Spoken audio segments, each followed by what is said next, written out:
क्यों रुक गया? एक बच्चा बीच में आ गया सरकार। आंधी, तूफान और मौत के कदम रुक सकते हैं, मगर ठाकुर गजेंद्र सिंह के बढ़ते हुए कदम नहीं रुक सकते। बीच में आई हुई हर चीज को कुचल कर निकल जाते हैं, वो चाहे मिट्टी हो, इंसान हो, बच्चा हो या कुत्ता हो। तूने हमारे घोड़ों को रोककर उनके कदमों का अपमान किया है। क्षमा कीजिए सरकार। हम सिर्फ सजा देते हैं, क्षमा नहीं किया करते। दयाराम। जी जीजा जी। इस नमक हराम को 100 कोड़े लगाए जाए और इस औरत की गोद से बच्चा छीन लिया जाए जिसने हमारा रास्ता रोकने की कोशिश की। अरे चल चल।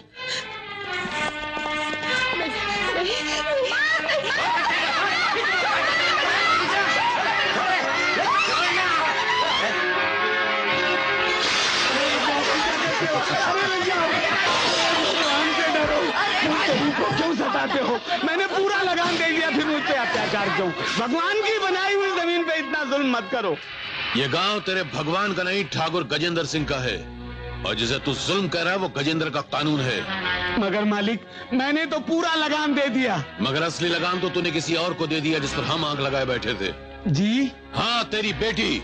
मालिक, वो तो आपकी बेटी के समान है। बेटी का शब्द गजेंद्र सिंह ने अपनी जिंदगी की किताब से पैदा होते ही काट दिया था और उसकी जगह माशूका लिख दिया था। इसलिए जा दूसरे गांव और वापस ले अपनी बेटी को। उसका तो विवाह हो चुका है मालिक। तोड़ दे उस नकली रिश्ते को। नहीं मालिक, ऐसा नहीं हो सकता, ये पाप है मालिक। नहीं हो सकता? पत्थर, आग लगा दे इसके घर में।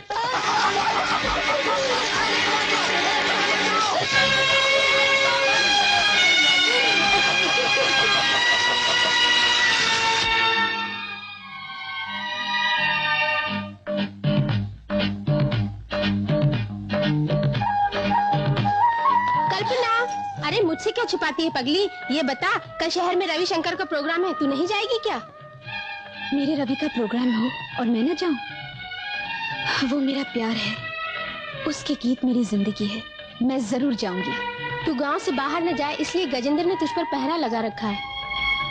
रवि तक पहुंचने के लिए मैं मौत का पहरा भी तोड़कर चली जाऊंगी, तो गजेंद्र क्या चीज है?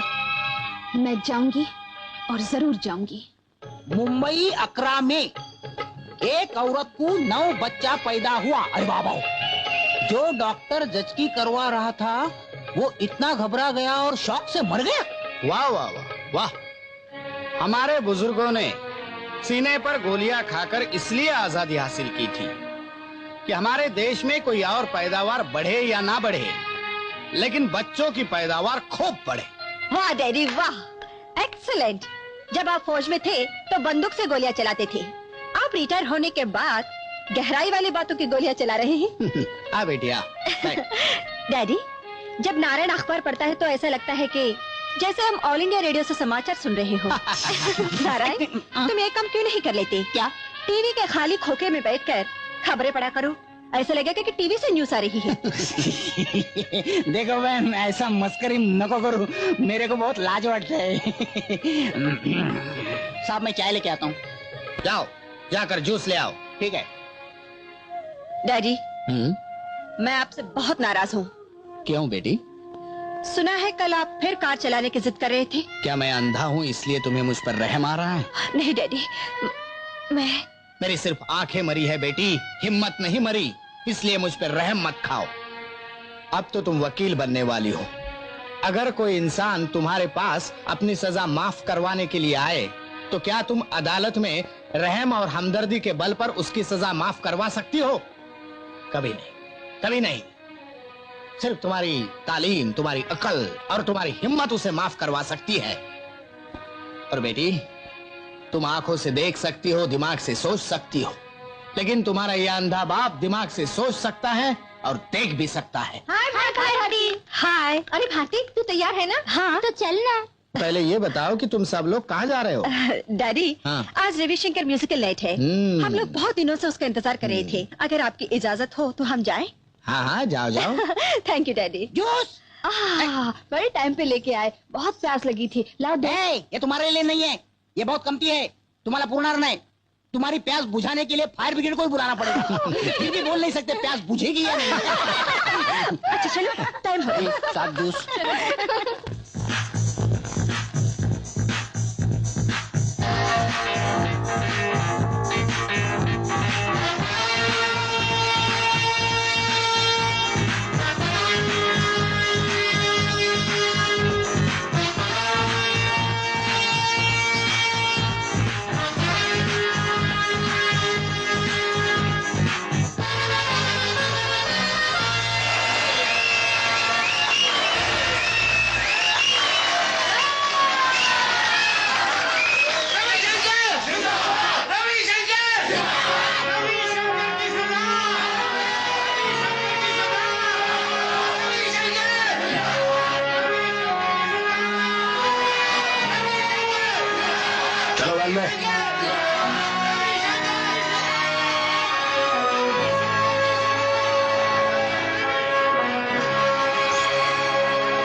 नमस्ते मैडम। नमस्ते।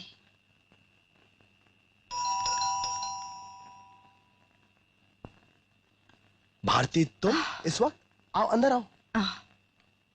बैठो। ठीक है। क्या बात है भारती, तुम बहुत परेशान लग रही हो। मैं रविशंकर के बारे में तुमसे कुछ पूछना चाहती हूँ। रविशंकर? क्या?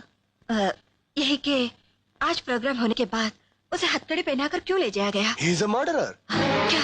वो खूनी है, कुछ ही दिनों के बाद उसे फांसी होने वाली है। फांसी? हाँ। तो फिर वो प्रोग्राम? अब बैठो। उसने सरकार से दरख्वास्त की थी कि मरने से पहले वो अपाहिज अपंग गरीब लोगों की सेवा करना चाहता है, उनके लिए प्रोग्राम करके फंड इकट्ठा करना चाहता है। सरकार ने उसकी दरख्वास्त मंजूर कर ली। ये ओ क्या कर रही हो? ऐसे बहुत ढोंगी पैदा होता है इस दुनिया में। अब उसे छोड़ो, बताओ क्या पियोगी? चाय, कॉफी या? अभी कुछ नहीं। अगर ये बात आप हमारी शादी होने के बाद करती तो शायद हम खुश हो जाते, लेकिन आज तुम कितने दिनों के बाद आई। Good night. उठो बहन जी उठो, सूरज निकल के 2 कलाक से ऊपर हो गया है। नहीं रे मेरी माँ, मेरे को ऐसा मत सताओ, नहीं तो मैं चाय के प्याली में डूबकर खुदकुशी कर लूंगा। अरे क्या है, सुबह सुबह मेरा दिमाग चाट रहा है। साहब मेरा जिंदगी चाट जाएगा, उठो। क्या है?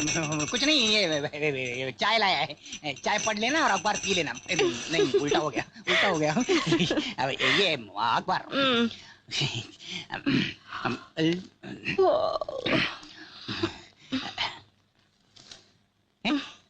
चाय। रवि बाबू, रवि बाबू, नहीं, तुमने खून नहीं किया, तुमने खून नहीं किया। मैं शपथ लेके बोलता है, तुमने खून नहीं किया, तुम निर्दोष है। मेरे कुछ नहीं मालूम, मेरे को कुछ नहीं मालूम, मेरे कुछ नहीं मालूम। नारायण, क्या हुआ? किसके बारे में बात कर रहे हो? हाँ? बहन जी, ये रवि बाबू कुछ नहीं किया है, ये निर्दोष है। मैं आई की शपथ लेके बोलता है, ये कोणाचा खून नहीं किया है, ये किसी का खून नहीं किया है। तुम रविशंकर को जानते हो? हाँ हाँ जानता है, ये मेरे गांव का है ना। पहले तुम ये बताओ, कल तुम्हारी बेटी कल्पना कहाँ गई थी? वो तो पड़ोस के गांव में जो मंदिर है ना, वहां गई थी। झूठ बोलते हो तुम। कल वो शहर में रविशंकर का प्रोग्राम सुनने गई थी या नहीं? वो ज्यादा भोला बनने की कोशिश मत करो दयाराम, मैं तुम्हारी रग रग से वाकिफ हूँ। तुम सिर्फ अपनी जबान से मिठास टपकाते हो, वरना दिल में गालियां, आंखों में बर्चियां और पेट में बम रखकर मेरे घर में आते हो, है या नहीं? अरे क्या बात कर रहे हैं जीजा जी आप? मैं क्या, मेरी गालियां क्या, मेरी छुरियां क्या, मेरा आपका मुकाबला क्या? अब शेर है, मैं कुत्ता हूँ, आप हाथी है, मैं चूटी हूँ। और यही चूटी गांव की इज्जत की जमीन को खोखला कर रही है। तुम्हारी बेटी कल सारी रात रविशंकर के साथ गुजार कर आई है। ये शरीफों का गांव है। तुम्हारी बेटी के इस कदम से सारी जमाने की उंगलियां हमारे गांव की तरफ उठ सकती हैं। अपनी बेटी के बढ़ते हुए कदम रोक लो, वरना बाप बेटी दोनों को चक्की में डालकर घुल लगे गेहूं की तरफ पिसवा डालूंगा, समझे? रुक, सच बता, तू रविशंकर के प्रोग्राम में गई थी या नहीं? पिताजी मैं गई थी, मुझे मालूम है। अरे कितनी बार तुझे मना किया कि उस रवि के बच्चे के प्रोग्राम में जाने की कोई जरूरत नहीं। तू जानती है उस गजेंद्र सिंह की नजर गिद्ध की नजर है, सांप के कान है उसके, और साथ है उसकी पागल कुत्ते की। आइंदा तूने कभी ऐसी गलत हरकत की ना तो वाकई वो मुझे जान से मार देगा। पिताजी, और उस कमीने के हाथों मरने से बेहतर है कि मैं खुद ही फांसी लगा के मर जाऊं। पिताजी, पिताजी, पिताजी दरवाजा खोलिए। पिताजी, पिताजी, पिताजी रुक जाइए। पिताजी ऐसा मत कीजिए, मैं आपके हाथ जोड़ती हूँ। पिताजी मुझे माफ कर दीजिए, ऐसा मत कीजिए। मेरे मरने के बाद तेरा इरादा बदल जाएगा। मैं उसे कभी नहीं मिलने जाऊंगी। पिताजी रुक जाइए। रामू, गोविंदा, अंसारी, जल्दी आओ। सदाकत, कोई बचाओ, मेरे पिताजी खुदकुशी कर रहे हैं, वो फांसी लगा के मर रहे हैं। जल्दी आओ, चलिए जल्दी।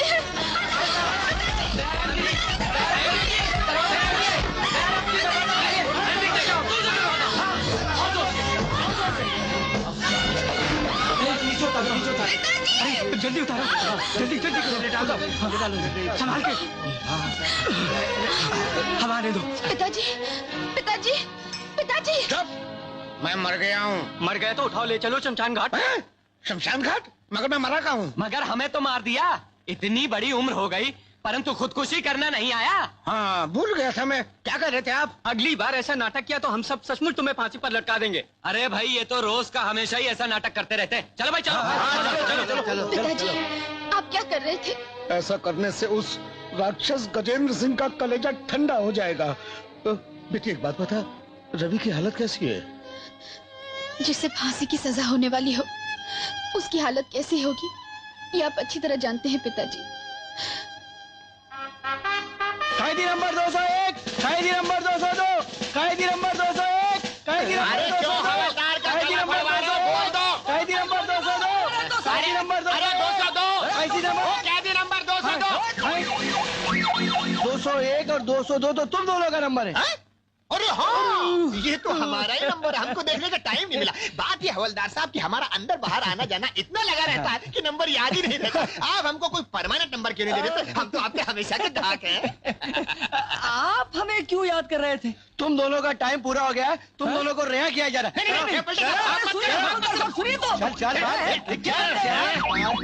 पलटा कहेगा हवलदार। अब क्या करें? अरे दया करो भाई, दया करो, दया करो बाबू, दया करो, दया करो बाबू, दया करो।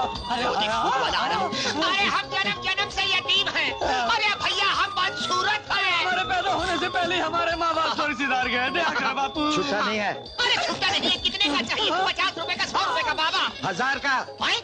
1000 का?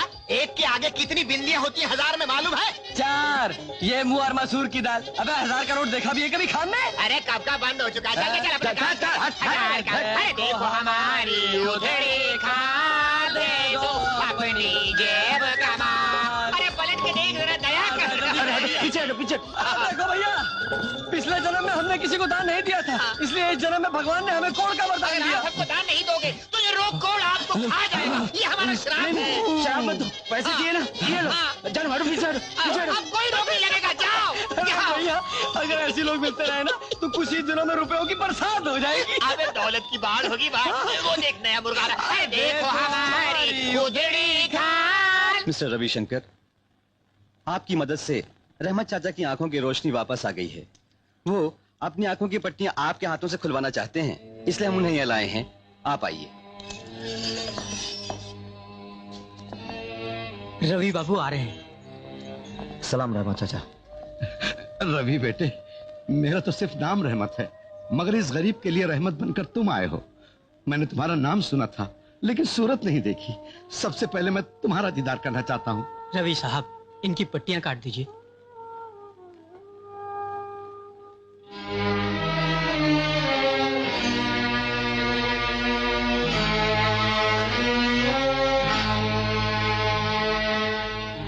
अब आहिस्ता आहिस्ता आंखें खोलिए।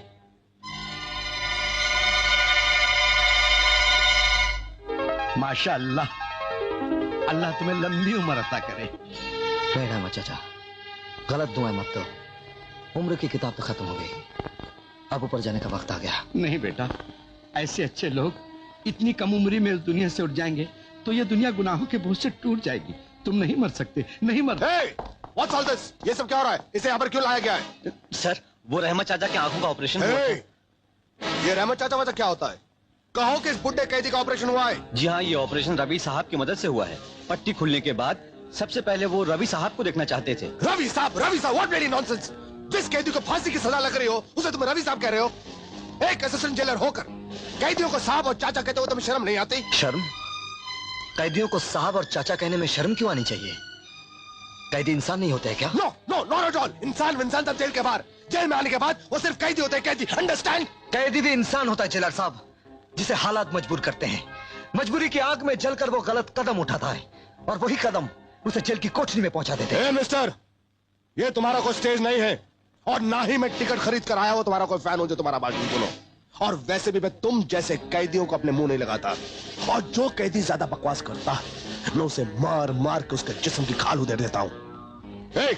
Take this rascal back to cell, get out. आप ज्यादती कर रहे हैं जेलर साहब, मैं आपसे शराफत से पेश आ रहा हूं, आप हाथापाई कर रहे हैं, गाली दे रहे हैं। You idiot! तुम जेलर किरपाल को जो कैदियों की खाल उतारने में मशहूर है आंखें दिखाते हो। आप वर्दी पहनकर गैर कानूनी काम कर रहे हैं। तू मुझको कानून सिखाएगा? जेलर साहब, मैं फिर से आपको मना कर रहा हूँ जेलर साहब। तू मुझको मना करेगा? मना करेगा? जेलर साहब, मना करेगा? मना करेगा? जेलर साहब, मेरे ख्याल में ज्यादती आपकी है। Shut up! ले जाओ इसे। डॉक्टर साहब, अगर इस दुनिया में इंसाफ करने वालों का यह हाल होता है और भलाई करने वालों का यह हश्र किया जाता है, तो मुझे ये आंखें नहीं चाहिए। ये जुल्म की दुनिया देखने के लिए मुझ में हिम्मत नहीं है। डॉक्टर साहब, मुझे यहाँ से ले चलिए, ले चलिए डॉक्टर साहब। साहब, कैदियों के घर से कुछ चिट्ठियां आई हैं, उन्हें ले आकर दे दूं? What nonsense! हम पहले चिट्ठी सुनते हैं, सेंसर करते हैं, उसके बाद चाहे तो कैदियों को सुनाते हैं। एक एक करके सुनाओ। अच्छा। मेरे दिल के राजा, आके मेरा चैन चुरा जा, या मुझे अपने संग ले जा। ये जेल है कि मोहब्बत का अखाड़ा? ये लाइन काट दो, आगे पढ़ो। आशा है कि आप जेल में सुख से होंगे, क्योंकि यहाँ की जिंदगी जेल की जिंदगी से बदतर होती जा रही है। हम तो यहाँ सुबह शाम चटनी रोटी खाकर, पानी पीकर अपना जीवन बिता रहे, और सुना है कि आपको वहाँ जेल में रविवार के रविवार अंडे पराठे खिलाए जाते हैं। सोचती हूँ कि पड़ोसन का सर फोड़कर मैं भी जेल में आ जाऊं। इस बारे में तुम्हारी क्या राय है? जवाब देना, फकत तुम्हारी गुलाबो। बकवास है ये चिट्ठी, फाड़ दो इससे। और ये खबर बाहर कैसे पहुंच जाती है कि यहाँ जेल के अंदर हम कैदियों को अंडे और पराठे खिलाते हैं? आज से अंडे और पराठे बंद।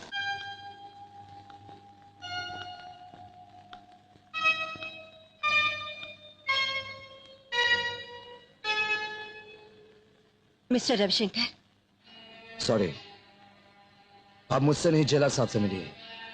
मेरे प्रोग्राम से काफी फंड जमा हुआ है, अपनी जरूरत के मुताबिक जितना चाहिए मांग लीजिए, और मेरे लिए अपने मन में थोड़ी सी दुआ कीजिए। आप गलत समझ रहे हैं। मैं आपसे कोई मदद मांगने नहीं आई हूँ। मैं आपकी कला की चाहने वाली हूँ, आपके कदरदान हूँ। कदरदान? इस दुनिया में खूनी एक कातिल का कोई कदरदान नहीं होता, कोई चाहने वाला नहीं होता, सिवाय मौत के। हम जैसे इंसानों को जन्म देकर शायद माएं भी अपने मुकद्दर, अपनी कोख को कोसा करती हैं। मगर मैं आपको कातिल नहीं समझती मिस्टर रविशंकर। अच्छा, तो आप मुझे कातिल नहीं समझती? लगता है आप कोई गलत जगह आ गई हैं मैम साहब। ये सेंट्रल जेल है, कोई मेंटल हॉस्पिटल नहीं, जहां पागलों का दिल रखने के लिए उनसे हमदर्दी दिखाई जाती है। जी नहीं, आप फिर गलत समझ रहे हैं। मैं अच्छी तरह जानती हूँ कि मैं कहाँ आई हूँ और किससे मिलने आई हूँ। आप हैं कौन? मेरा नाम भारती है। किसने भेजा आपको? किसी ने नहीं, बल्कि मैं खुद आपसे मिलने आई हूँ। सॉरी, ना मैं किसी से मिलना चाहता हूँ, ना ही बात करना चाहता हूँ। सिर्फ अपनी मौत का इंतजार कर रहा हूँ। मौत आपके पास नहीं आएगी, आप जिंदा रहेंगे। लगता है अब आकाश से किसी देवी का अवतार लेकर आई हैं। हाँ, इंसाफ की देवी का अवतार लेकर आई हूँ। मैं कानून की स्टूडेंट हूँ। स्टूडेंट? अदालत में न्याय की कुर्सी पर बैठे कानून के देवताओं ने मेरी मौत का ऐलान कर दिया है। कानून के बड़े बड़े माहिरों ने मेरी जिंदगी के कागज पर मौत के शब्द लिख दिए हैं, और तुम एक मामूली सी कानून की स्टूडेंट जो कानून की एबीसी पढ़ रही हो, उस लिखाई को बदल देना चाहती हो? जाओ, अपना वक्त और मेरी तन्हाई को बर्बाद मत करो। मिस्टर रवि, मैं ये साबित करके रहूंगी कि आप बेकसूर हैं। क्या साबित करेंगी आप? क्या साबित करेंगी?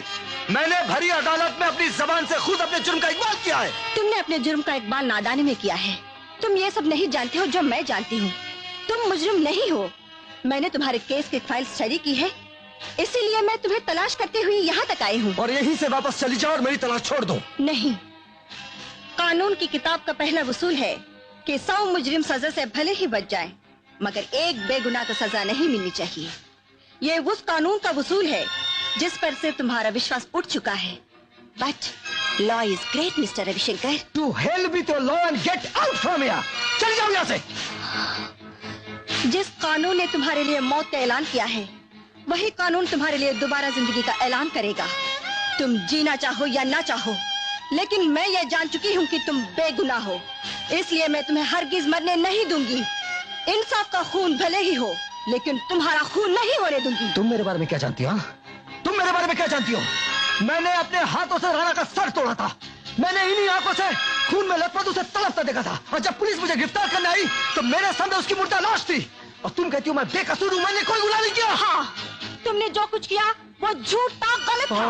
तुम बेकसूर हो, यही सच्चाई है, यही हकीकत है। Take this lady out of my sight! Take this lady out of my sight! Take this lady out of my sight!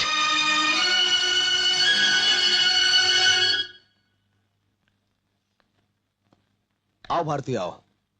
हमारी शादी के लिए मैंने तरह तरह के कार्ड्स मंगवाए हैं। आपको कौन सा डिजाइन अच्छा लगता है, पसंद कर लो। जिंदगी में क्या शादी इतनी अहमियत रखती है? भगवान ने जो जिंदगी दी है उसका मकसद ही शादी है। फिर आप शायद इस जिंदगी का मतलब नहीं समझे जेलर साहब। ये जिंदगी भगवान का दिया हुआ वरदान है और इस वरदान का मकसद एक दूसरे के साथ सुख दुख बांटना है। औरत शादी करके अपने पति और बच्चों की देखभाल करती है, उनके दुख सुख की देखभाल करती है। इससे बढ़कर और क्या मकसद हो सकता है? वो तो सिर्फ स्वार्थ होता है, उसमें सुकून इतना नहीं है, मन को शांति नहीं मिलती। आपकी जेल में जो रविशंकर है उसके जैसे आदर्श लेकर जीने को जिंदगी कहते हैं। अच्छा एक बात बताओ भारती, तुम्हारे दिल में उसके लिए इतनी तड़प, इतनी हमदर्दी क्यों है? इसलिए कि वो फांसी पर लटकाए जाने वाला एक निर्दोष और बेगुनाह इंसान है। जी नहीं, वो कानून को तोड़ने वाला और फांसी की सजा पाने वाला गुनहगार मुजरिम है। नहीं, कानून ने कुछ गलतियां की और उन्हीं गलतियों के लिए वो अजीम इंसान अपनी जिंदगी की बलि दे रहा है। नॉनसेंस! दरअसल तुमको उससे मिलने की इजाजत देना मेरी सबसे बड़ी गलती थी। तुम आइंदा उससे कभी नहीं मिल सकती। ये अधिकार है तुम्हें। जेल के अधिकारी होने के नाते नहीं, लेकिन तुम्हारे होने वाले पति के नाते जरूर रहे। बिल्कुल नहीं। अगर वो फांसी के फंदे से ना बच सका तो मैं जिंदगी भर शादी नहीं करूंगी। उसे इसी महीने फांसी लगने वाली है। मैं उसे बचा कर रहूंगी। हाँ। अरे देखो हमारी उधड़ी खाल देते जाना जेब कमाल। दया करो भाई, दया करो, दया करो। सलाम साहब। सलाम सलाम। ये जरा हमको सलाम नहीं किया? अरे हम दोनों ने एक साथ भीख मांगना शुरू किया और इस धंधे में तरक्की करके आज 10 टैक्सियों के मालिक बन गए। हम दोनों पार्टनर, हम दोनों की पार्टनरशिप तोड़ के तुम हमको अलग करने की कोशिश करता हो। बड़ी सलाम साहब, बड़ी सलाम साहब। सलाम सलाम। अरे अब बोल, कल टैक्सी का भाड़ा क्यों नहीं पहुंचा? अरे ऐसा है ना, कल मेरी तबीयत खराब थी इसलिए मैंने टैक्सी नहीं निकाली। मैं सारा दिन घर पर ही था। पकड़ तेरी जात का पैदा मारूं, झूठ बोलेगा तो डंडा दबा दूंगा। हम 10-10 टैक्सियों का धंधा करते हैं साले। हमारी टैक्सियां कौन सी गली में, कौन से मोहल्ले में, कौन से नुक्कड़ पे, कौन से इलाके में घूमती है ये हमको नहीं मालूम। हराम के बिल्ले। अरे अभी बताते हैं। सुबह 7:30 बजे तूने एक सरदार जी को दादर स्टेशन पर छोड़ा। 8:30 बजे फ्लोरा फाउंटेन पर एक गुजराती फैमिली को छोड़ा। 9 बजे तूने एयरपोर्ट से वर्सोवा एक फैमिली को छोड़ा। 10, 11, 12, 1, 2, 3, 4, 5 बजे तू कहा था सब बता दो। साहब साहब गलती हो गया, गलती हो गया। बड़ी माफ करो, बड़ी तुम भी माफ करो, बड़ी तुम दोनों माफ करो, तुम दोनों माफ करो साहब। तो फिर पहले झूठ क्यों बोला? साहब कल पैसों की बहुत जरूरत थी, बच्चा बीमार था। अगर आप लोग से मांगता तो आप लोग पैसे नहीं देते साहब। अबे तो झूठ बोलने की क्या जरूरत थी, हमारी तरह भीख मांग लेता। भैया, अरे इससे भीख मंगवा कर हमारे कंपटीशन में ला रहे हो। अरे हमारे धंधे की क्यों ऐसी तैसी करवा रहे हो? बिल्कुल ठीक कहा तूने। अगर सभी भीख मांगने लगे तो देने वाला कौन होगा? ठीक है जाओ, बाकी ड्राइवरों को मिलने के लिए बोलो। भैया मतलब हम दोनों को मिलने के लिए बोलो। टैक्सी। अरे दया करो बाबा, पीछे हटो। मैं कहता हूँ पीछे हटो। अरे पीछे हटो, कोढ़ियों पीछे हटो। कोढ़ी किसको बोलता है? अरे पिछले जन्म में हमने कोढ़ियों को दान नहीं दिया, इसलिए इस जन्म में भगवान ने हमको कोढ़ का वरदान दिया। सोच ले, कोढ़ी हो जाएगा कोढ़ी। ऐसा मत बोलो। मैं देता हूँ पैसा।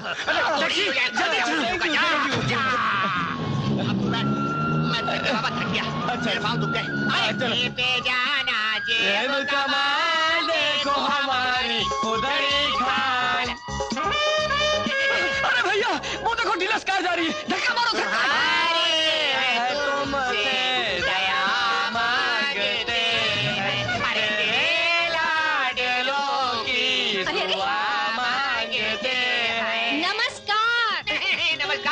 चलेगा देवी, पैसों की झनकार। छी छी छी, जिधर देखो उधर भिखारी। मैं तो कुछ नहीं दूंगी। अरे पिछले जन्म में हमने किसी को दान नहीं दिया, इसलिए इस जन्म में भगवान ने हमें कोढ़ का वरदान दिया। अगर हमें बिना कुछ दिए यहाँ से चली जाओगी तो अगले जन्म में इसी जगह पर, इसी सड़क पर हमारी तरह भीख मांगोगी। अरे नहीं बाबा नहीं, ऐसी बद्दुआ मत दो। तो फिर दो। हाँ 1 मिनट। अरे जल्दी दो। ये लो। तो अब जाओ, तुम्हें खूबसूरत हंसमुख मन चला पति मिलेगा। जाओ। कहाँ है मेरा पति? 10 साल से रात दिन पति की तलाश में ढेर चक्कर लगा रही हूँ। कौन बनेगा मेरा पति? पहले ये बहुत ही खूबसूरत नौजवान था, अरे विनोद खन्ना लगता था, शराब ने इसको देवकुमार बना दिया। अरे मेरे खूबसूरत पति, मेरे सपनों के राजा, कहाँ थे तुम मेरे स्वामी? ये आदमी तुम्हारे मतलब का है। मेरे तो पाँव भी नहीं है, ये देखो, ये पकड़ो। अरे मेरे मनमोहन, मेरी बात सुनो, कहाँ जा रहे हो?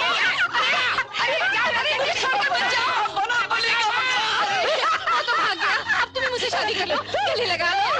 भैया,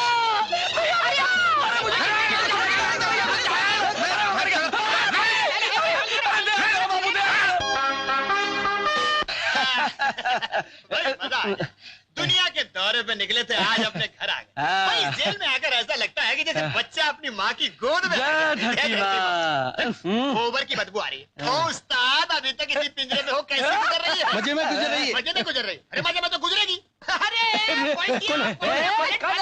अभी तक तुम जिंदा मरा नहीं? अभी तक तुम इस सड़े हुए खटारा जेल में, तुम्हारा ट्रांसफर नहीं हुआ? नहीं, किसको बोलना? अरे हमको बोलना था। क्या बात कर रहा है? लास्ट टाइम हम आए, हमको बोला क्यों नहीं? बात क्या है, अपना एक लंगोटिया यार मंत्री बन गया, उसको बोल के तुम्हारा ट्रांसफर करा देते यार। अगर तुम्हारा दोस्त मंत्री है तो तुम दोनों जेल में क्यों आए? बोल। अरे क्या है? अरे जेल के अफसरों के कान हो चाहे नहीं हो, मगर दीवारों के, छतों के, जमीन के तो कान हैं। ये राज की बात है। हम मुजरिम नहीं है, हम लोग तो जासूस हैं। हम सरकारी दौरे पे निकले हैं, ये देखने के लिए कि कैदियों के साथ कैसा बर्ताव होता है। तुम जैसे गरीब पुलिस वालों की जिंदगी कैसे गुजर रही है? मंत्री महोदय ने हमको जेल झाकू जासूसी डिपार्टमेंट का इंचार्ज बनाया है। सच? अरे बोलूं तो तुम्हारा मुंह का। अच्छा एक काम करो, ये रख लो। ये क्या है? अरे भाई, इस बार मेरा किसी अच्छी जेल में ट्रांसफर करवा देना, आपकी बड़ी मेहरबानी होगी। नहीं, मैं ड्यूटी पर रिश्वत नहीं लेता। अरे ये रिश्वत थोड़ी है, ये तो आप दोनों के चाय पाने के लिए। भैया ले लो ना। रख दो, फौरन ट्रांसफर करवा दूंगा। किसी अच्छी जेल में ट्रांसफर करवाना। अरे हिंदुस्तान की जेल पसंद नहीं हो तो काला पानी भिजवा दूंगा। काला पानी? तंदुरुस्ती बन जाएगी हवलदार। वैसे ही मैं बहुत कमजोर हो गया हूँ। लग रहा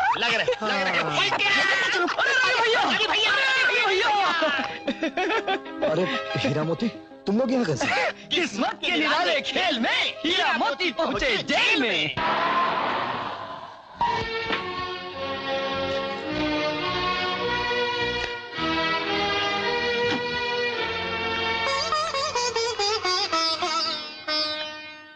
नमस्ते। नमस्ते। आप? मेरा नाम भारती है, मैं वकालत पढ़ रही हूँ। आप दयाराम जी की बेटी कल्पना है ना? जी हाँ, लेकिन मैंने आपको पहले कभी नहीं देखा। यस, मैं आपको ढूंढती हुई यहाँ आई हूँ। मुझे आपसे रविशंकर के बारे में कुछ मालूमात हासिल करनी है। अब तो वो कहानी खत्म हो गई। अब मालूमात हासिल करके क्या करेंगी आप? उसे तो फांसी की सजा भी सुना दी गई है। उसकी जिंदगी के बस कुछ ही दिन बाकी रह गए हैं। हाँ, मैं ये साबित करना चाहती हूँ कि रविशंकर बेगुनाह है।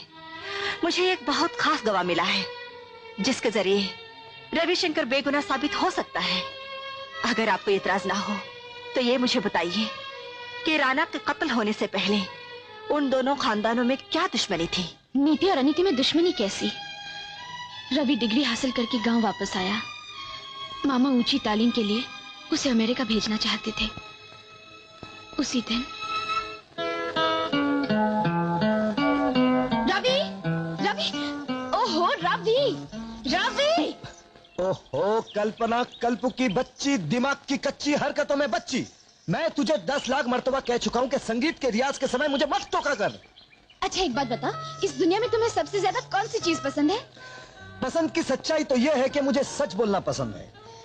तो ठीक है, सच बोलो और ये बताओ, तुम्हें कल्पना पसंद है कि नहीं? मैं तो हर वक्त कल्पना में ही खोया रहता हूँ। ओहो, वो कल्पना नहीं, मैं पसंद हूँ कि नहीं? अच्छा, तो ये सोच कर बोलने वाला सच है? ओहो, तुम क्या कह रहे हो? मेरी कुछ समझ में नहीं आ रहा है। अरे मेरी कल्पू, कल्पना, 1.5 किलो चना तेरे घर में आएगा बनना, मतलब तेरी जल्दी शादी होने वाली है। सिर्फ मेरी? हम दोनों की नहीं? हम दोनों की नहीं? रवि बाबू, मेरे को बचाओ, मैं डूब गया। रवि बाबू, क्या हुआ? मैं बर्बाद हो गया, मेरा सत्यानाश हो गया। मेरी एक लोमड़ी से टक्कर हो गई। टक्कर? अरे कैसे टक्कर, क्यों टक्कर, कहाँ टक्कर, कब टक्कर? अभी टक्कर, खेत में टक्कर, जोर से टक्कर। मुझे बचा लीजिए रवि बाबू, मेरा कबाड़ा हो जाएगा। कहते हैं जिसकी लोमड़ी के साथ टक्कर हो जाती है उसकी शादी कभी नहीं होती। मुझे बचा लीजिए रवि बाबू, मुझे बचा के लीजिए। अरे मैं क्या कर सकता हूँ? तुम ही तो कर सकते हो रवि बाबू। इस बुरे शुगुन का एक ही तोड़ है, वो जवान जोड़ा जिसकी जल्द ही शादी होने वाली हो, वो अगर चुम्बन ले ली तो ये शुगुन शुभ हो जाएगा। चुम्बन ले लीजिए ना रवि बाबू। अरे मुझे पसंद है, मैं राजी हूँ, लेकिन ये मानेगी कि नहीं? ओ मोरी मैया, कर दे कृपा, चुम्बन ले ले इसका। हाँ चुम्बन ले लीजिए ना, मेरे लिए ले लीजिए ना। एक अरे सुन दो, छोड़ना नहीं गुरु, मेरी जिंदगी का चाची, लगता है रवि शादी हो जाने के बाद बीवी की बजाय इसी गिटार के साथ गृहस्थी चलाएगा। अरे तू क्या इसे गिटार के साथ गृहस्थी चलाने देगी? नहीं चलाने देगी तो इस छछुंदरी से कौन शादी करेगा? हाँ हाँ, तो यहाँ भी कौन मरा जा रहा है तुझ जैसे सूखे बम्बू से शादी करने के लिए? मैं सूखा बम्बू? अभी बताता हूँ। अमेरिका तो पढ़ाई के लिए जा ही रहा हूँ, और वापसी में एक मेम भी साथ लेकर आऊंगा। मेम? हाँ। चाची देखो ना क्या बोल रही है। अरे कोई मेम वेम नहीं लाएगा। तुम लोग स्कूल के बच्चों की तरह लड़ना बंद करो और मुझे काम की बात करने दो। अच्छा रवि, ये तो बता, तेरे पिता ने तेरे अमेरिका जाने के लिए कुछ पैसों का इंतजाम किया या नहीं? अरे माँ, बिना पैसों के इंतजाम के मैं अमेरिका कैसे जा सकता हूँ? पिताजी ने पैसों का इंतजाम कर रखा है।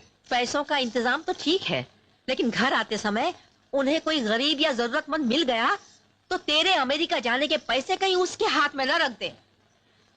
दुनिया की सेवा में वो अपने घर का भला हमेशा भूल जाते हैं। कौन दुनिया की सेवा में अपने घर का भला भूल जाता है भाई? आप ही का जिक्र हो रहा था। क्यों, मैंने क्या किया भाई? आपको पता है ना, रवि पढ़ाई के लिए अमेरिका जा रहा है। बिल्कुल पता है, और उसकी तैयारी मैंने पहले से ही करके रखी है। पढ़ाई के पूरे खर्चे का पैसा मैंने अपने दोस्त गजेंद्र सिंह के पास अमानत के तौर पर बड़ी हिफाजत से रखवाया है। क्या तुमने मेरे पास 1 लाख रुपया रखवाया था? अब ये नया क्या इल्जाम लगा रहे हो मुझ पर? तुम कैसी बातें कर रहे हो गजेंद्र सिंह? विक्रम सिंह, तुमने मेरे पास कभी 1 रुपया नहीं रखवाया। 1 लाख रुपया तो बहुत बड़ी बात होती है। अरे क्यों झूठ बोल रहे हो, क्यों बेईमानी कर रहे हो? दयाराम, तुम बताओ, उस दिन तुम मौजूद थे, तुम्हारे सामने इसे पैसे रखते हुए मुझसे कहा था कि विक्रम सिंह तुम मेरे दोस्त नहीं हो, मेरे भाई से भी बढ़कर हो। मैं जान दे दूंगा, लेकिन तुम्हारी पसीने की कमाई पर आंच नहीं आने दूंगा। और आज ये खुद उस कमाई को अपनी बेईमानी की आंच से जला रहा है। बता दो, याद दिला दो उसे। हाँ बोलो दयाराम, बोलते क्यों नहीं? बोलो दयाराम। हाँ, सच बोलते हुए डर लगता है ना? अच्छा, गजेंद्र के डर ने तुम्हारी जबान की सच्चाई पर ताले लगा दिए हैं। तुम सच नहीं बोल सकते ना? गजेंद्र, तुम गांव वालों के साथ अन्याय करते करते अब दोस्ती पर भी अन्याय कर रहे हो। अरे उन्हीं पैसों के बल पे तो मैं अपने बेटे को आगे पढ़ने के लिए अमेरिका भेज रहा हूं। उसका भविष्य बर्बाद मत करो। चाहो तो मुझसे बदला ले लो, जिंदगी भर की गुलामी लिखवा लो मुझसे। वाह विक्रम सिंह, वाह, कैसे आंख में आंसू लिए हाथ जोड़ते हुए और कितनी नरमी से बात कर रहे हो। और उस रोज गांव वालों के सामने साबित करने की कोशिश कर रहे थे कि मैं बेईमान हूं, जालिम हूं, पापी हूं। और आज इन आंसुओं के बल पे साबित करने की कोशिश कर रहे हो कि मैं अमानत में खयानत करता हूं, मैंने तुम्हारे पैसे हजम कर लिए। नहीं विक्रम सिंह, मैं ईमानदार आदमी हूं। बदनामी का एक छींट आपने दामन में बर्दाश्त नहीं कर सकता। अरे 1 लाख तो क्या, मैं सारी जायदाद तुम्हारे नाम पे लिखने को तैयार हूं, मगर झूठ मत बोलो, मेरे कान झूठ सुनने की आदी नहीं है। क्या नाटक कर रहा है? बकरी की खाल ओढ़े हुए भेड़िए की तरह बातें कर रहा है। मेरी मजबूरी ये है कि मेरा सिर्फ एक गवाह है जो गवाही दे नहीं सकता, इसलिए कि वक्त की लाठी इस वक्त तुम्हारे हाथ में है। लेकिन याद रखो, सबसे जो बड़ी लाठी है वो ऊपर वाले के हाथ में है, और जिस दिन उसकी लाठी चलेगी ना, उस दिन तू सूखे घास के तिनकों की तरह बिखर जाएगा। अरे दुनिया से नहीं तो कम से कम उससे तो डर। मुझे धमका रहा है तू? अरे तू चाहे तो मैं भगवान के सामने कसम खा सकता हूँ। पत्थर, आरती ला।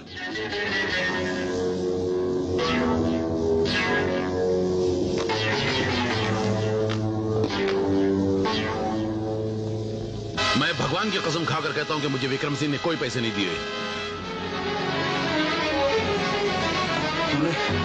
तूने भगवान की आरती का मजाक उड़ाया है। यही आरती तुझे जलाकर खाक कर देगी। पिताजी, पिताजी, पिताजी, पिताजी, पिताजी। बड़ा अन्याय हो गया बेटा। एक सांप को दोस्त समझकर मैंने उसके पास तुम्हारा भविष्य अमानत के तौर पे रखा था, लेकिन उस सांप ने तुम्हारे भविष्य को डसकर उसे खा लिया बेटा। मुझे क्षमा कर दो बेटा, मुझे क्षमा कर।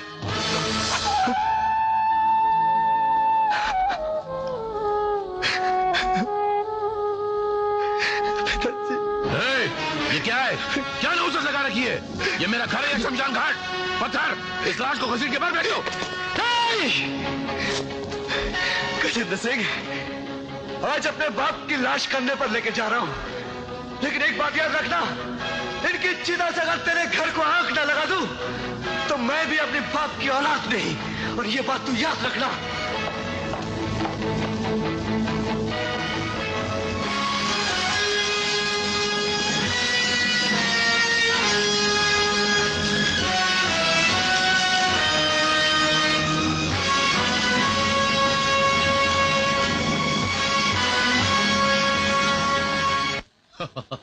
बेचारा विक्रम सिंह अब तक जलकर राख का ढेर बन चुका होगा। अब क्या करें?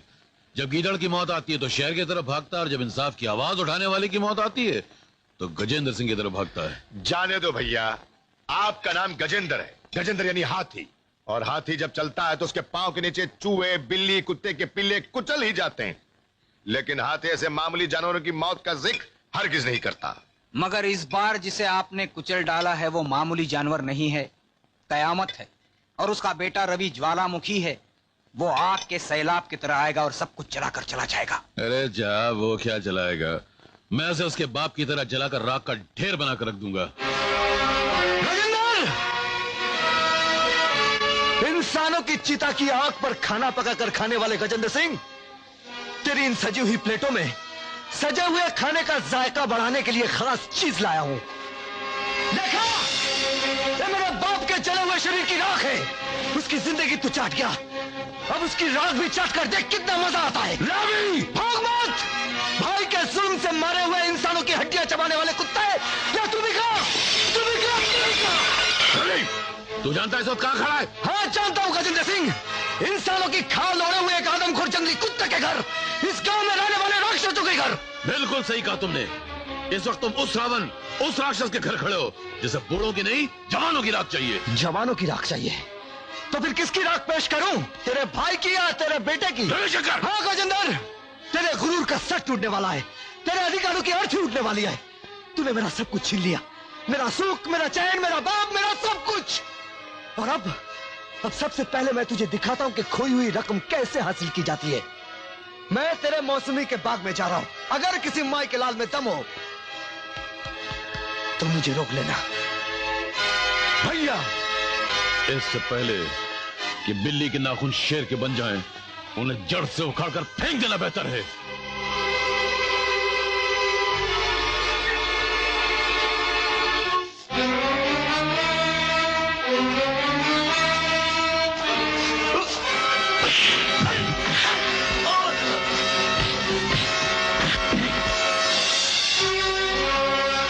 गजेंद्र, देख, मैं अपने बाप की रकम की पहली किस्त लिए जा रहा हूं। बार बार आऊंगा और हर बार लेकर जाऊंगा। हाँ? जीजा जी, ये बाग मौसम्बी का है कि जूतों का? क्या मतलब है तेरा? बड़ा कस के जूता मार गया है। क्या कहा? सुअर? चढ़े! आया भैया। जी भैया।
मेरी बेटी की जिंदगी को बर्बाद मत कीजिए जीजा जी।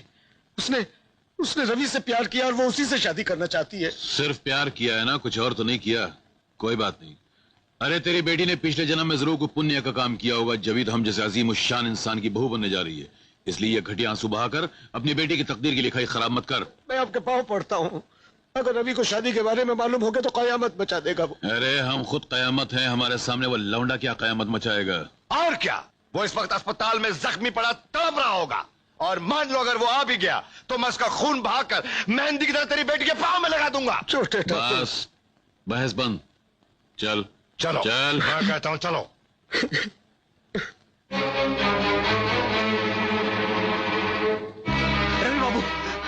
रवि बाबू बड़ा अनर्थ हो गया। क्या हुआ? तुम्हारे अस्पताल दाखिल होते ही गजेंद्र सिंह को बड़ा सुनहरा मौका मिल गया। वो कल्पना की शादी जबरदस्ती अपने पागल बेटे से करवा रहा है।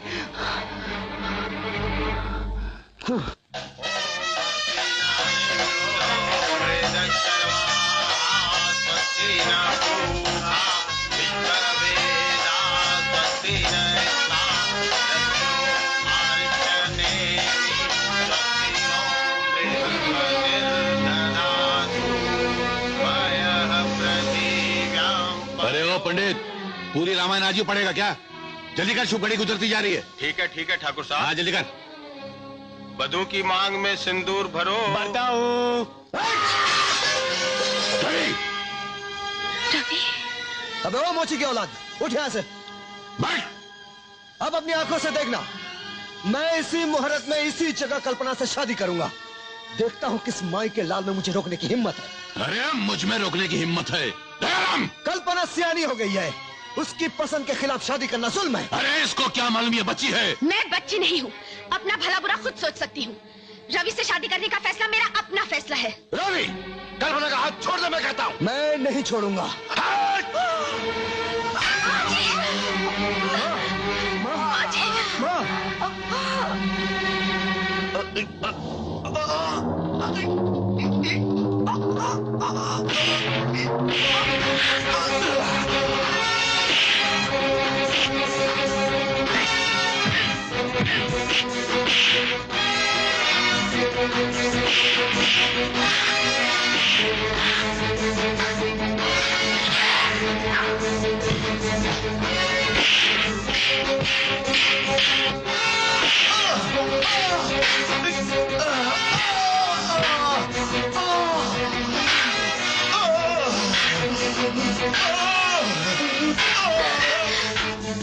रवि जल्दी आओ, माँ बेहोश हो गई, इन्हें अस्पताल ले चलो, जल्दी रवि।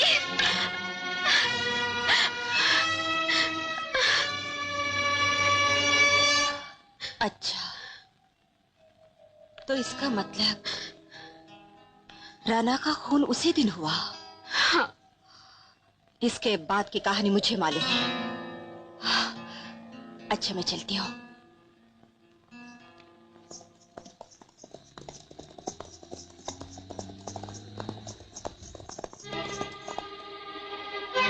साले, जीजा जी, कौन है ये लौंडिया जो हमें ऐसी खा जाने वाली आंखों से घूर घूर के देख रही है? जीजा जी, अगर गांव का कोई मर्द एक बार आपको देख ले तो साले को मलेरिया का बुखार आ जाता है। मगर कमाल है, ये एक मामूली सी लड़की की इतनी हिम्मत कि आपको खा जाने वाली आंखों से देख रही है।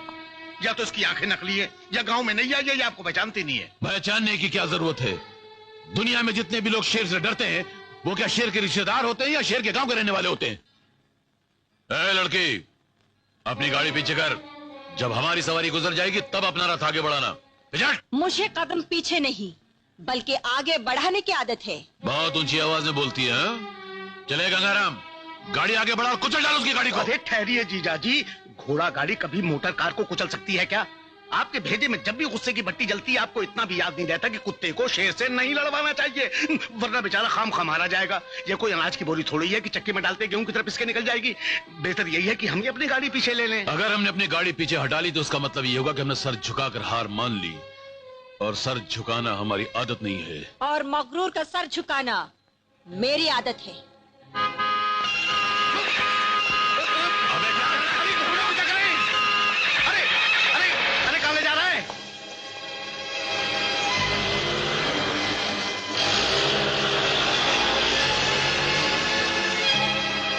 साले जी जीजा जी।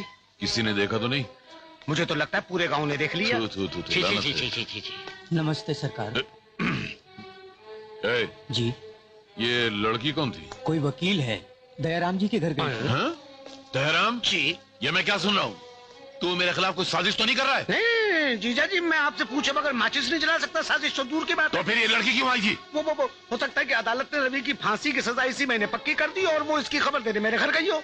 लेकिन एक बात अपने दिमाग की दीवार पे कील ठोक के लटका दे कि अगर मेरे खिलाफ कोई चाल चलने की कोशिश की तो जिंदा चक्की में डलवा दूंगा, घुन लगे गेहूं की तरह पिस जाएगा और हर जन्म में आटा ही बन के पैदा होता रहेगा। समझ गया? बिल्कुल समझ गया। चले चल।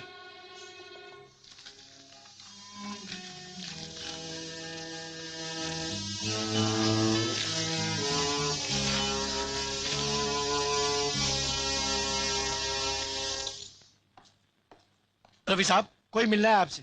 मैं तुमसे पहले भी कह चुका हूँ, किसी को मुझसे मिलने की इजाजत ना दी जाए। कोई बहुत जरूरी काम है उसे आपसे। मिलने वाले का नाम नारायण है।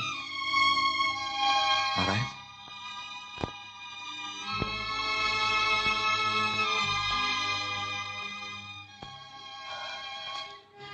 रवि बाबू। नारायण, मरने वाले को आखिरी बार देखने आए हो? मैं तो सोचता था कि जाने फांसी से पहले तुमसे मुलाकात होगी या नहीं, लेकिन तुम खुद आ गए। तुम्हें देखकर बहुत खुशी हुई। ये बहन मेरे को यहाँ ले आई। ओ भारती देवी, आप जो कुछ भी कर रही हैं उसके लिए धन्यवाद, लेकिन आप दिए में तेल डालने की कोशिश कर रही हैं, मगर उस दिए की बत्ती हवा के झोंकों के सामने है, उसे बुझने से कोई नहीं रोक सकता। भारती बहन जो कह रहे हो बिल्कुल सच कह रही रवि बाबू। अरे पगले, तू भी इनकी बातों पर विश्वास करके ये कहने आया है कि मैंने कोई जुर्म नहीं किया? हाँ रवि बाबू, तुम्हारा जैसा इंसान मुजरिम हो ही नहीं सकता। सदा सबको प्यार बांटने वाला आज खुद मौत के अंधेरे में डूब जाए, जबरदस्ती फांसी पर चढ़ जाए, ये हम कैसे सह सकते? मैं हमेशा अकेला बैठकर रोया करता था, मजबूर जो था ना। लेकिन अब ये बहन जो मिल गई है तो जाने कहां से हिम्मत सी आ गई है। मेरा दिल कहता है जरूर छुड़वाएगी तुम्हें रवि बाबू, ये जरूर छुड़वाएगी। और एक एक जो सच्चाई जो हमें मालूम है वो चिल्ला चिल्ला कर सारी दुनिया को, सबको, पुलिस को, कचहरी को, सबको बता देंगे। अब हम किसी से नहीं डरेंगे रवि बाबू, किसी से नहीं डरेंगे। रविशंकर, आप एक सेकंड के लिए मेरी बात सुनिए तो आपको कानून से इंसाफ मिलेगा। इस केस के सिलसिले में मैं आपके गांव गई थी, वहां कल्पना से मिली। प्लीज इस मामले में आप मेरे साथ दीजिए। रविशंकर, आने वाले संडे को तुम्हारा प्रोग्राम है और इसी महीने की आने वाली 21 तारीख को तुमको फांसी भी लगने वाली है। मतलब ये तुम्हारा आखिरी प्रोग्राम है। सॉरी मिस भारती, इनको बचाने की तुम जितनी भी कोशिशें कर रही हो, उन सब कोशिशों का अंत 21 तारीख को हो जाएगा।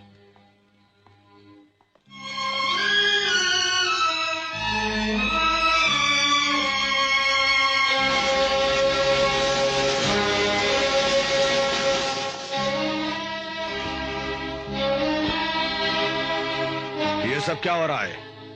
तुम लोग खाना क्यों नहीं खा रहे हो? दिल नहीं करता। क्या बकवास कर रहे हो? सब कैदियों का एक साथ खाना खाने में दिल नहीं कर रहा है। बताओ, तुम लोग खाना क्यों नहीं खा रहे हो? रवि बाबू को फांसी होने वाली है ना साहब? हाँ, 21 तारीख को। फिर इस फांसी को रुकवा दीजिए साहब, वरना हम में से कोई भी अनाज का दाना तक नहीं छुएगा। वो फांसी पे लटक के मर जाएंगे साहब, और हम भूख हड़ताल करके मर जाएंगे। बकवास नहीं। जेलर कृपाल जो कैदियों की खाल उतारने में मशहूर है, उसकी जेल के अंदर सिर्फ कैदी होते हैं और कैदियों के मुंह में जबान नहीं होती। चलो अपनी अपनी प्लेट उठाओ और खाना शुरू करो, नहीं तो मार मार के एक एक की खाल उतार दूंगा मैं। जो कुछ भी करना है कर लीजिए साहब, लेकिन हम खाना नहीं खाएंगे। खाना नहीं खाएगा? नहीं खाएगा, नहीं खाएगा, नहीं खाएगा। जेलर साहब, अपने जुर्म की सजा तो ये लोग जेल में भुगत रहे हैं, फिर इन्हें जानवरों की तरह मारने का आपको क्या हक है? कैदियों के जज्बात को इस तरह से भड़काकर तुम अपनी फांसी को मनसूख करवाना चाहते हो? अरे जेल के कैदी तो क्या, अगर सारी हिंदुस्तान की जनता भी अपनी प्लेटों को नीचे रख के सड़कों पे बैठ के भूख हड़ताल करे, तब भी तुमको फांसी होकर रहेगी। कल तुम्हारा आखिरी प्रोग्राम है और उसके बाद तुम्हारा बाहर जाना भी बंद, और 21 तारीख को तुम्हारी जिंदगी का बही खाता भी बंद। अंडरस्टैंड?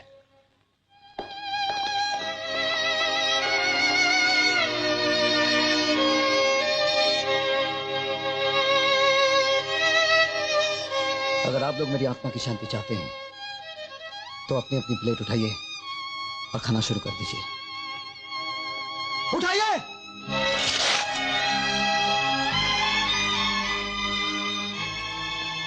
लो रवि बाबू, खाओ रवि बाबू।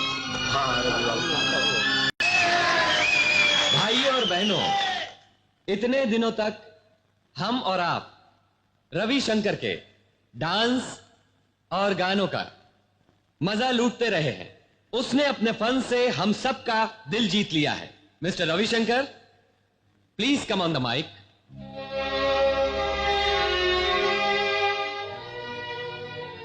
दोस्तों, आप लोगों ने मेरे प्रोग्राम्स देखे, सुने और उसे पसंद किया।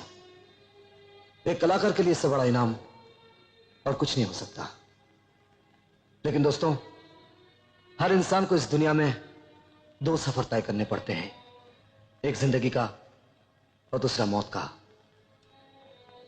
जिंदगी का सफर तो खत्म हो रहा है, अब मौत के सफर की तैयारी है। आप लोग तो जानते ही होंगे कि इस महीने की 21 तारीख को मुझे फांसी पर चढ़ा दिया जाएगा। लेकिन मरने से पहले एक आखिरी ख्वाहिश है, अगर भगवान मुझे दूसरा जन्म दे तो उस जन्म में भी इसी तरह अपनी कला से आप लोगों की सेवा करता रहा हूं। मैं आप लोगों के पास आ रहा हूं आप लोगों की दुआएं लेने के लिए।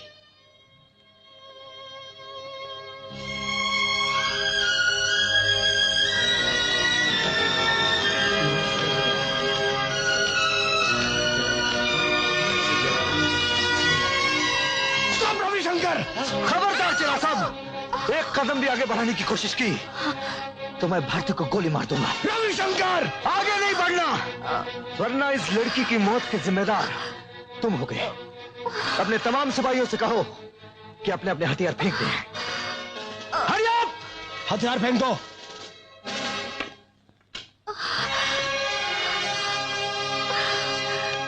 कम ऑन,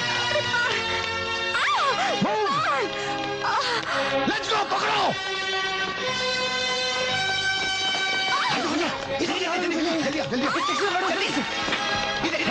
इधर बैठिए, जल्दी से जल्दी भगाओ, जल्दी भगाओ, जल्दी चलो। सब चलो, सब चलो। पीछे सब लोग पीछे लगे।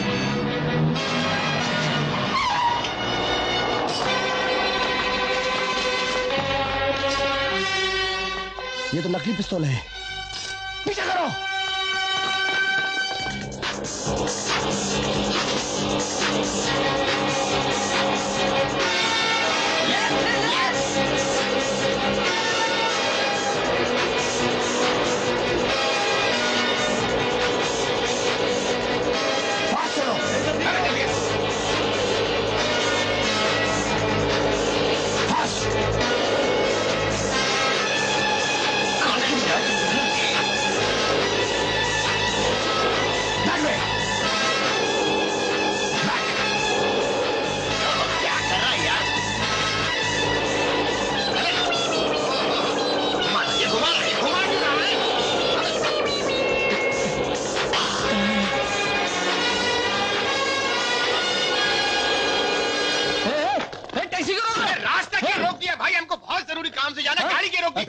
रवि कहाँ है? रवि, हम तो खुद उसको ढूंढ रहे हैं। हमारी टैक्सी लेकर भाग गया।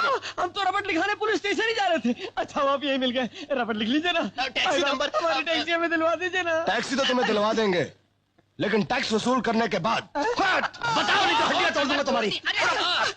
देखो साहब, अगर आप ऐसा करोगे तो हम कोर्ट में जाएंगे। आपको शायद नहीं मालूम, हाई कोर्ट के एक वकील ने हमसे 10,000 रुपए का कर्जा लिया है।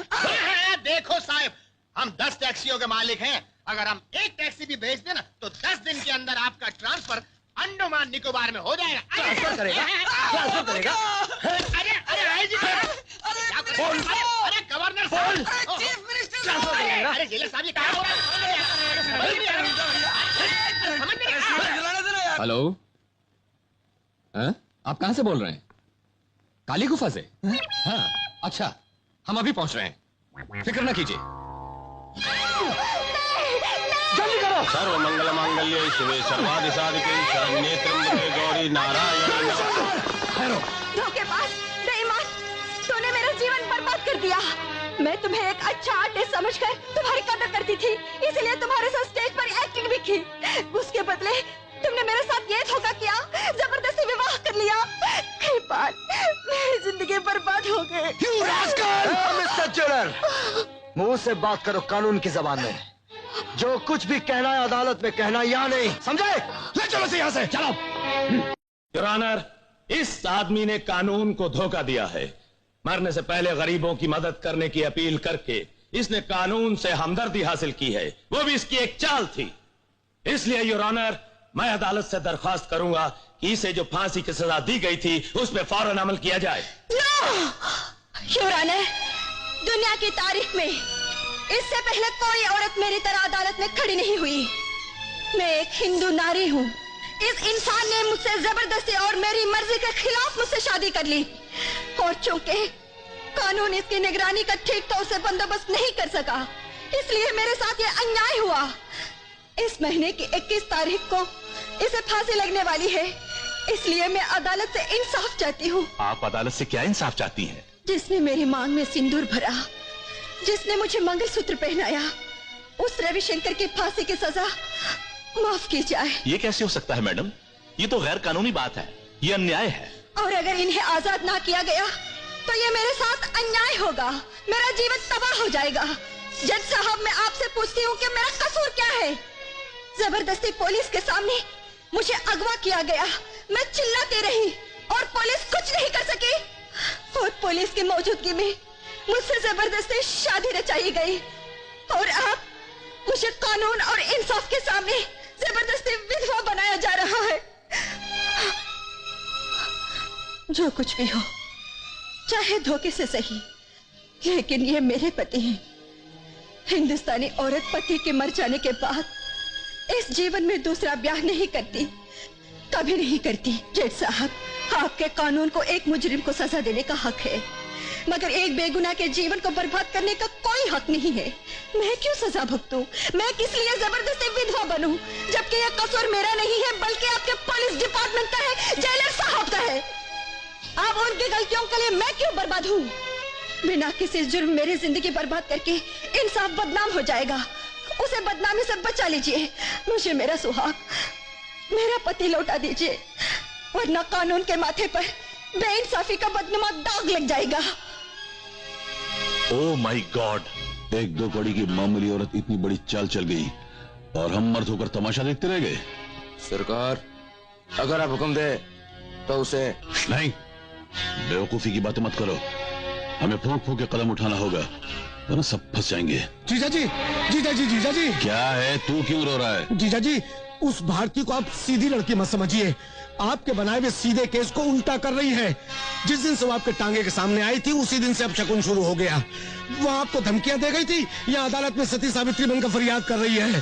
दोगले, मक्कार, 420 ऐसी दो तरफा बातें करके हमारी हिम्मत तोड़ने की कोशिश मत कर, वरना चक्की में डाल के घुन लगे गेहूं की तरफ पिसवा डालूंगा। तू क्या समझता है, अगर वो अदालत जाएगी तो मुकदमा जीत जाएगी? ठाकुर गजेंद्र सिंह अच्छी तरह जानते हैं कि कानून की शतरंज की चाल को किस तरह तोड़ा जाता है। घबराने की कोई बात नहीं। वो लड़की तो बेवकूफ है जो ये सोचती है कि रवि को कानून के पंजे से इतनी आसानी से छुड़वा लाएगी। ऐसा कभी हो सकता है क्या? वो अपने मकसद में कभी कामयाब नहीं होगी। अरे वो तो सब ठीक है, लेकिन वो हरामखोर रवि आजादी की आखिरी सीढ़ी पर पहुंच चुका है। इससे पहले कि वो और ऊपर जाए, उसको ऐसे गिराइए कि मौत के मुंह में जाके गिर जाए। इस काम के लिए जीजा जी आपको 1 लाख रुपए देंगे। अरे मैं बोल रहा हूँ ना, तू क्यों जूते में आया कंकर की तरह चुपचाप चला जा रहा है बे? मैं तो बातों में आपकी मदद कर रहा था। ये मदद कर रहा है 1 लाख? तू घर चल, बताता हूँ तुझको। अरे आप 1 लाख रुपए दीजिए, फिर देखिए मैं क्या चमत्कार दिखाता हूँ। वो इस जन्म में तो क्या, अगले जन्म में भी बाहर नहीं आ पाएगा। बहुत बहुत धन्यवाद, शुक्रिया। चल पहले आप। मिस्टर रविशंकर जी, तुमने श्रीमती भारती देवी से ब्याह क्यों किया? मैंने श्रीमती भारती से ब्याह नहीं किया। अगर तुमने उससे ब्याह नहीं किया तो उससे तुम्हारी जान बख्शी की अपील क्यों की? क्योंकि वो मेरी पत्नी है। What nonsense!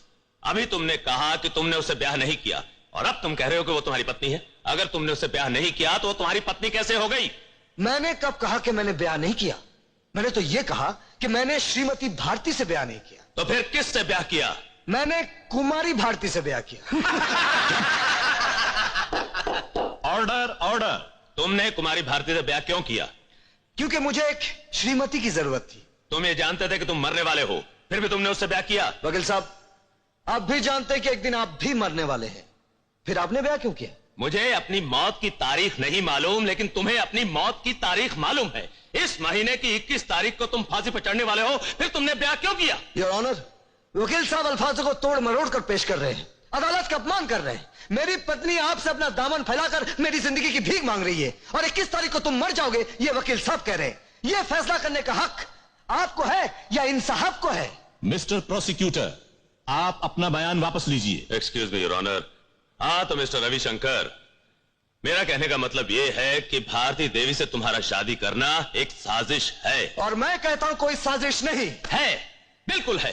तुमने उसको अगवा किया, उसके साथ जबरदस्ती शादी की, और उसके बाद अपनी पत्नी के जरिए अदालत में माफीनामे की अपील दायर करवाकर फांसी की सजा से बचने की नाकाम कोशिश कर रहे हो। मैं कह रहा हूं नाकाम नहीं, जायज कोशिश कर रहा हूं वकील साहब, क्योंकि अभी कुछ ही दिनों पहले यह पता चला कि मैंने कोई अपराध नहीं किया था, मैं बेगुनाह हूं, और इसीलिए मैंने ब्याह किया।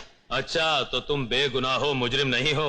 अब ये कोई नया ड्रामा खेला जा रहा है? जी नहीं वकील साहब, ड्रामा तो मेरे साथ खेला गया था, और मैं उस ड्रामे का पर्दा उठाकर यह साबित करना चाहता हूं कि मैं खूनी नहीं हूं। तुम खूनी हो या नहीं, उसका इस मुकदमे से कोई ताल्लुक नहीं है।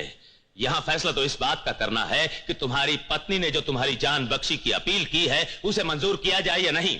तुम्हारे मुकदमे का खात्मा तो कब का हो चुका है। अब उस फैसले का पोस्टमार्टम करना कानून और इंसाफ दोनों के लिए शर्म की बात है। No mister prosecutor, no. दोनों मुकदमों का एक दूसरे से गहरा ताल्लुक है। अगर मैं यह साबित कर दूं कि मैं खूनी नहीं हूं, तो जज साहब को मेरी पत्नी श्रीमती भारती के हक में फैसला देने में कोई एतराज नहीं होगा। मिस्टर रविशंकर, यह साबित करने के लिए कि तुम खूनी नहीं हो, तुम्हारे पास कोई सबूत है? जी हाँ है योर ऑनर।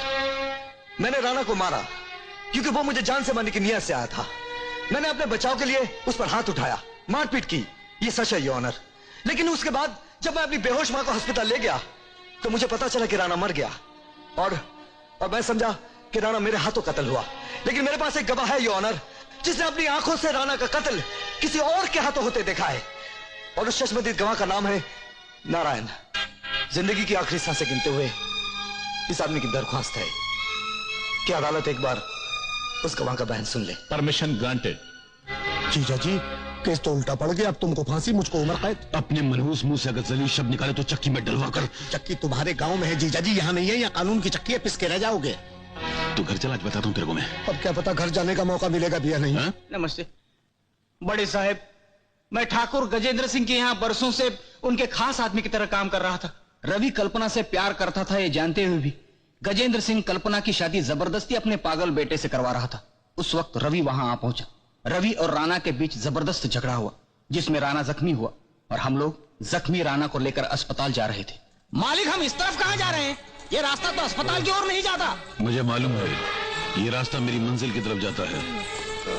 जीजा जी देखिए, खून बहुत बह रहा है, छोटे ठाकुर को कुछ होना चाहे। अगर कुछ हो गया तो हमारे लिए बहुत कुछ हो जाएगा। मैं समझा नहीं जीजा जी। जबान बंद, आंखें खुली रखो, सिर्फ देखते जाओ।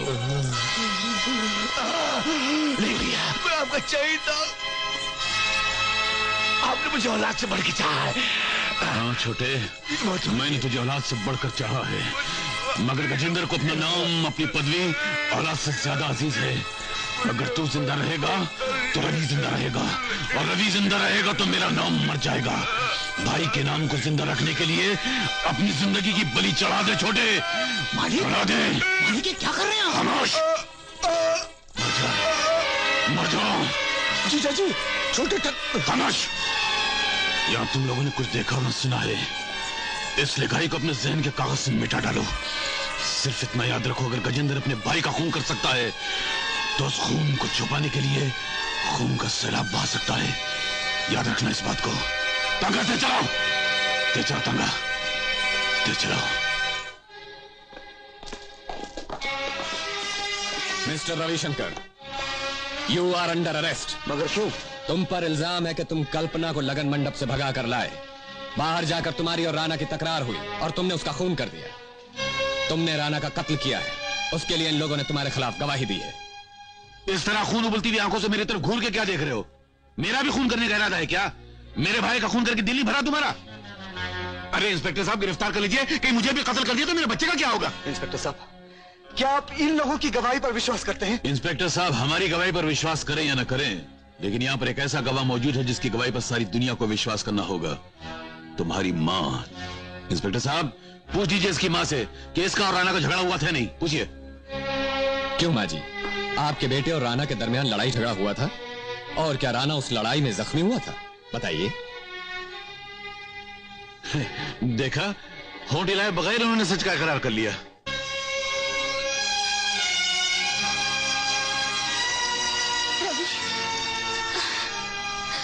चलो।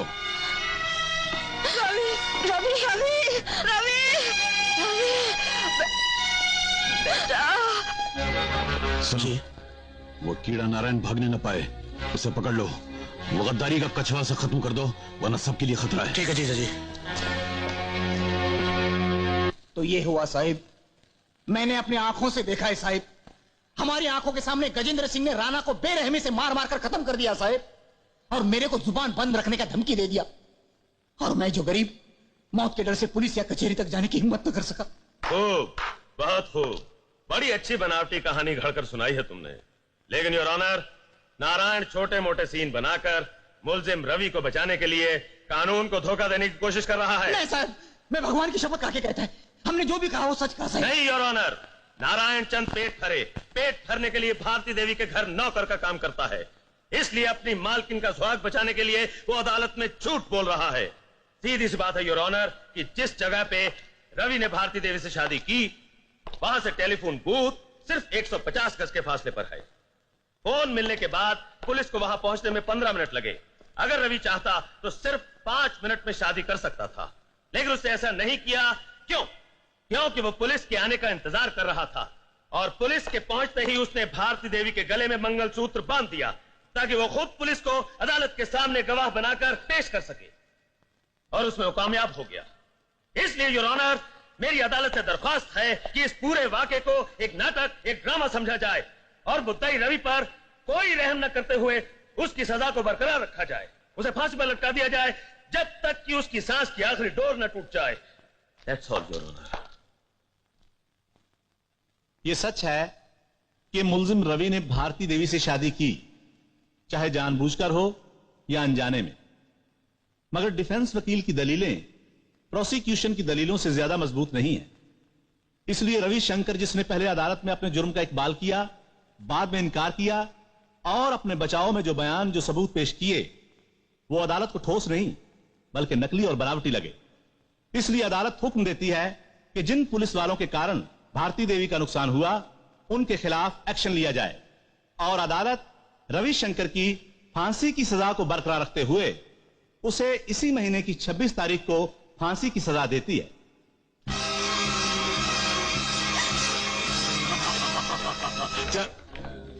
ये क्या है? तुम रो रहे हो? नहीं जीजा जी, ये तो खुशी के आंसू हैं, आपकी कामयाबी की खुशी के। हाँ, चलो। क्यों अधूरी वकील साहिबा, रहम की दरख्वास्त तो अदालत ने ठुकरा दी। ये कत्ल खून के मुकदमे अच्छे अच्छों को समझ में नहीं आते, बड़े बड़े इसमें पुरानी चप्पल की तरह घर जाते हैं। तुमने क्या सोचा था कि ठाकुर गजेंद्र सिंह को शिकस्त देकर उसको 3 घाट का पानी पिला डालोगी? और हमने तुम्हारे इस मंगलसूत्र के 3 गांठों को तोड़वाने का प्रबंध करा दिया।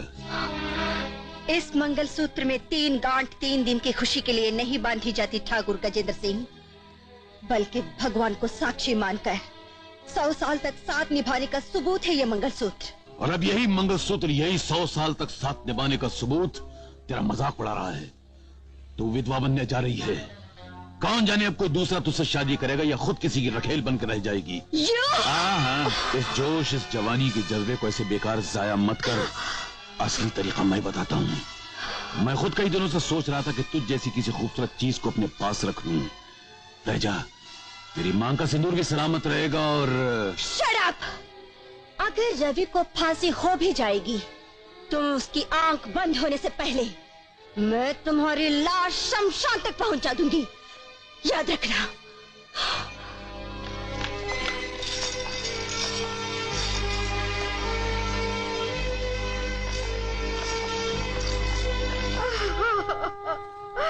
माँ जी, चुप हो जाइए माँ जी, चुप हो जाइए।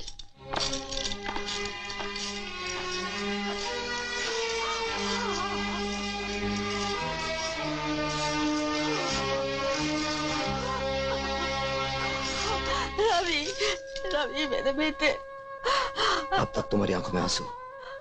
हाँ बेटे, बच्चा जब पैदा होता है तो माँ की छाती दूध से बाहर आती है, और जब वो उससे जुदा होता है तो उसकी आंखों में आंसू भर आते हैं।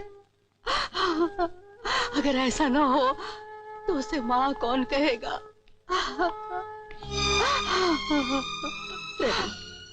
तुमने कानून को उसकी गलतियों का एहसास दिलाने के लिए नाटक खेला है। खुद शादी के बंधनों में बंधकर मुझे मौत के बंधन से आजाद कराना चाहती थी, लेकिन तुम हार गई भारती। अगर उस दिन शादी से पहले तुमने मुझे ना रोका होता तो मैं गजेंद्र का सर काटकर उसे हराम मौत मार दिया होता। कम से कम फांसी पर चढ़ने से पहले मेरे दिल को यह सुकून तो होता कि मैं एक बेगुनाह बेकसूर फांसी पर नहीं चढ़ रहा हूं, बल्कि एक शैतान को मौत के घाट उतार कर जा रहा हूं।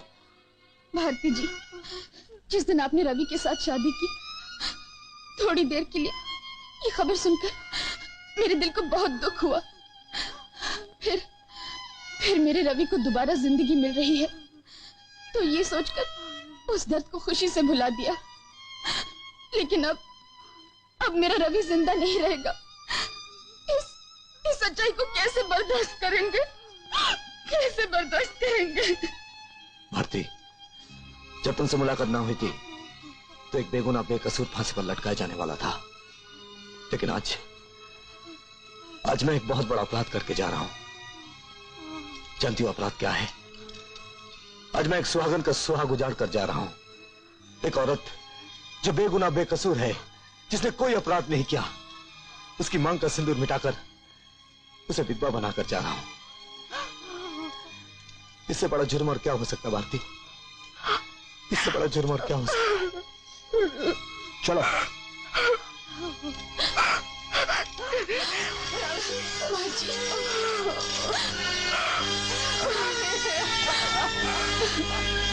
अरे दया करो बाबा, दया करो। अरे मुर्दे के कफन दफन के लिए पैसा नहीं है, दया करो। ये मुर्दा शमशान घाट तक नहीं जा सकता, दया करो। मेरी जवानी में सांस उखड़ गई, दया करो। उस गरीब का सहारा छिल गया, दया करो। भैया अंदर चूटी काट रही है। अबे चुप, मुर्दे बोलते नहीं साले, जूते पड़वाएगा। दया करो, अरे दया करो। अरे बोल मत, दया करो, बोलना मत। अरे ये नौजवान फूल मुरझा गया। अरे दया करो बाबा, दया करो। कब मरा? 4 दिन हो गए मुर्दे साहब, मतलब हवलदार साहब। तुम फिक्र मत करो, हम अपने खर्चे से इसका क्रियाक्रम करेगा। अपने खर्चे? नहीं, बेचारा मर जाएगा साहब। मरा हुआ तो है। मतलब हम दोनों मर जाएंगे और 2 मुर्दों का खर्चा आपके सिर पर आएगा। आपकी तनख्वाह क्या है? पैसे है? नहीं है? जाओ चाय पी लो हवलदार साहब। अरे दया करो बाबा, दया करो हवलदार साहब। रो मत। ये सब क्या हो रहा है? लावारिश लाश है सर। लाश है साहब, गरीब की लाश है। अरे ये देखने में इंतहाई हसीन, खूबसूरत और मासूम नजर आता है। तुम मत रो, इसे हम अपने खर्चे पर शमशान में ले जाकर के जला देंगे। सिपाहियों उठाओ लाश।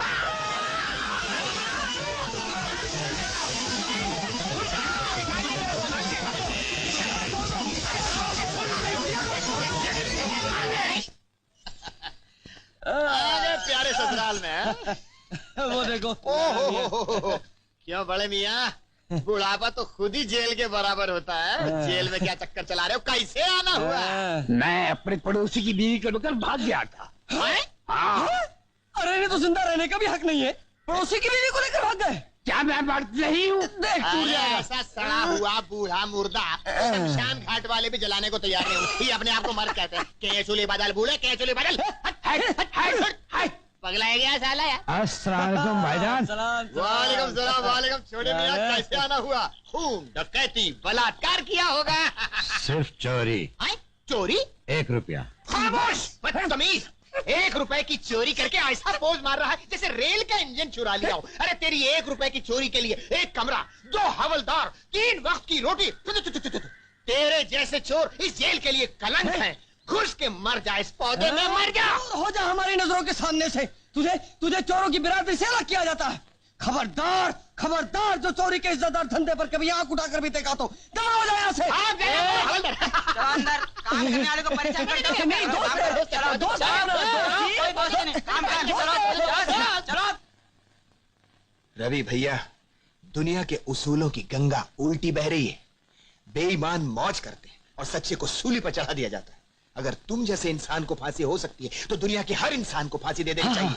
रवि भैया, हमारी मानो तो यहाँ से भाग जाओ, हम तुम्हारी मदद करेंगे। भाग जाओ रवि भैया, भाग जाओ। नादान बच्चों की तरह बातें मत करो। मेरे भाग जाने से मेरी सजा मनसूख नहीं हो जाएगी। कानून मेरा पीछा नहीं छोड़ेगा।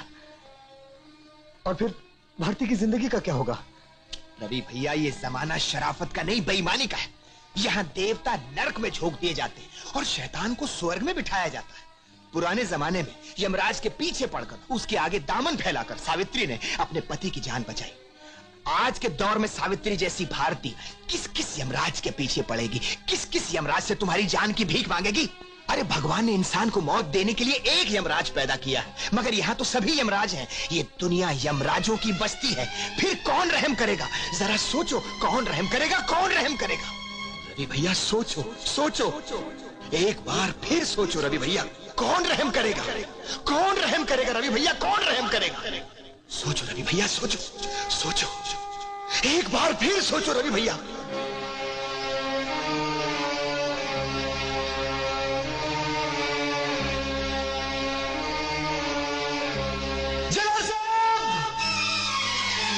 क्या बात है रवि साहब? मैं भारती से मिलना चाहता हूँ, आखिरी बार। जरूर। क्या बात करे रवि? हाँ भारती, इसके अलावा कोई रास्ता नहीं। सिर्फ कानों से सुनकर फैसला करने वाली अदालत की आंखें खुलने का यही एक रास्ता है। ठीक है रवि, तुम्हारी बात सुनकर मेरी हिम्मत बढ़ गई। मैं अभी जाके एडवोकेट जनरल से बात करती हूँ। जब तक तुम मां नहीं बन जाती तब तक तुम्हारे पति को फांसी ना दी जाए, क्योंकि तुम्हारे वारिस सिर्फ तुम्हारे पिता हैं, जो अंधे और बूढ़े हैं। एक औरत जात के लिए उसके पति के बाद उसकी औलाद ही सबसे बड़ा सहारा होती है। तुम इस पॉइंट पर मुकदमा लड़ सकती हो। सर, मैं उन्हें सिर्फ इसलिए बचाने की कोशिश नहीं कर रही हूँ कि वो मेरे पति हैं, बल्कि इसलिए कि वो एक निर्दोष और बेगुनाह इंसान है। May God bless you.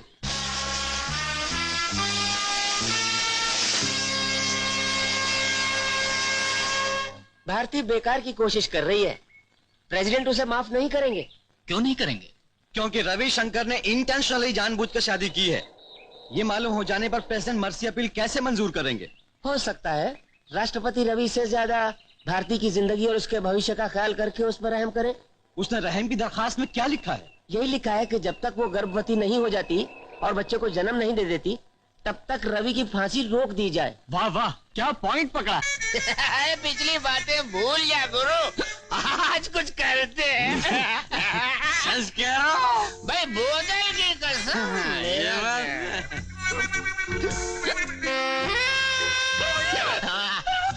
अरे कौन हवलदार?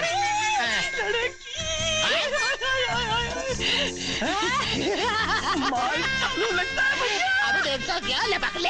अबे ऐसे नहीं, सूट बूट पहन के जरा निकाल अपना जादू थैला।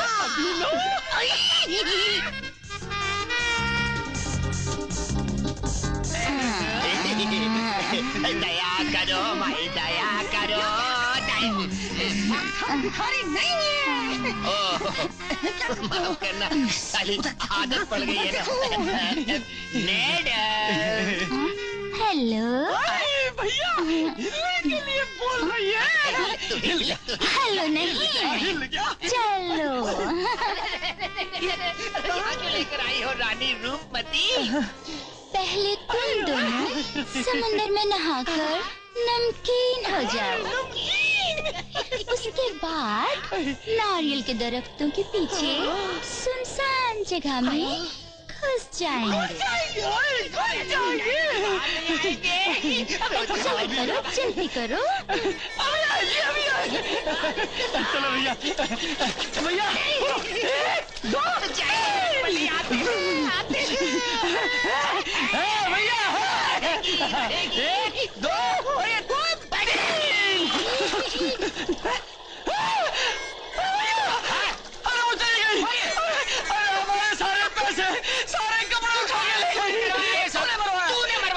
मुबारक हो बेटी, राष्ट्रपति ने तुम्हारी रहम की दरख्वास्त मंजूर कर ली है।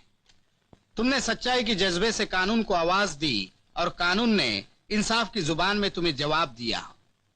लेकिन बेटी, ये जीत सिर्फ तुम्हारी नहीं, बल्कि कानून। जिसके हाथों बेइंसाफी होने जा रही थी, उस कानून की भी ये जीत है। नो नो नो, ये नहीं हो सकता। तुम्हारी सुहागरात मेरे घर में मेरे सामने, इम्पॉसिबल, नामुमकिन। भारती, ये फांसी रवि को नहीं मुझे दी जा रही है। ये सरकारी हुक्म नहीं, मेरे साथ जुल्म है कि मेरे घर में फूलों की सेज पर वो खूनी मेरी मोहब्बत का लुटेरा मेरी महबूबा का साथ सुहागरात मनाए और मैं एक हुक्म के गुलाम की तरह बाहर खड़ा होकर पैरा देता रहूं। नेवा, ये कभी नहीं हो सकता। मैं जहर पीकर अपनी जान दे दूंगा, लेकिन ऐसा कभी नहीं करूंगा, नहीं करूंगा। मिस्टर कृपाल, इतना जोश अच्छा नहीं है। जोश नहीं, मेरे सीने में भड़कती हुई आग है कि मैं खुद अपने हाथों से तुम्हारी सुहागरात की रस्म का इंतजाम करूं। नहीं, मैं ऐसा नहीं कर सकता। अगर तुम इनकार करोगे तो दूसरा ऑफिसर आ जाएगा। क्या रवि और भारती की सुहागरात मनाई जा रही है? हाँ जीजा जी, ये भारतीय लड़की बड़ी जिद्दी है, रवि को छुड़वा के रहेगी। हाँ? ये गजेंद्र सिंह जो अपनी फूंक से आसमान के सूरज को मामूली दिए की तरफ बुझाने की ताकत रखता है, उस गजेंद्र सिंह को मामूली लौंडिया क्या शिकस्त देगी और क्या रवि को छुड़ाएगी? कभी नहीं छुड़ा सकती, कभी नहीं।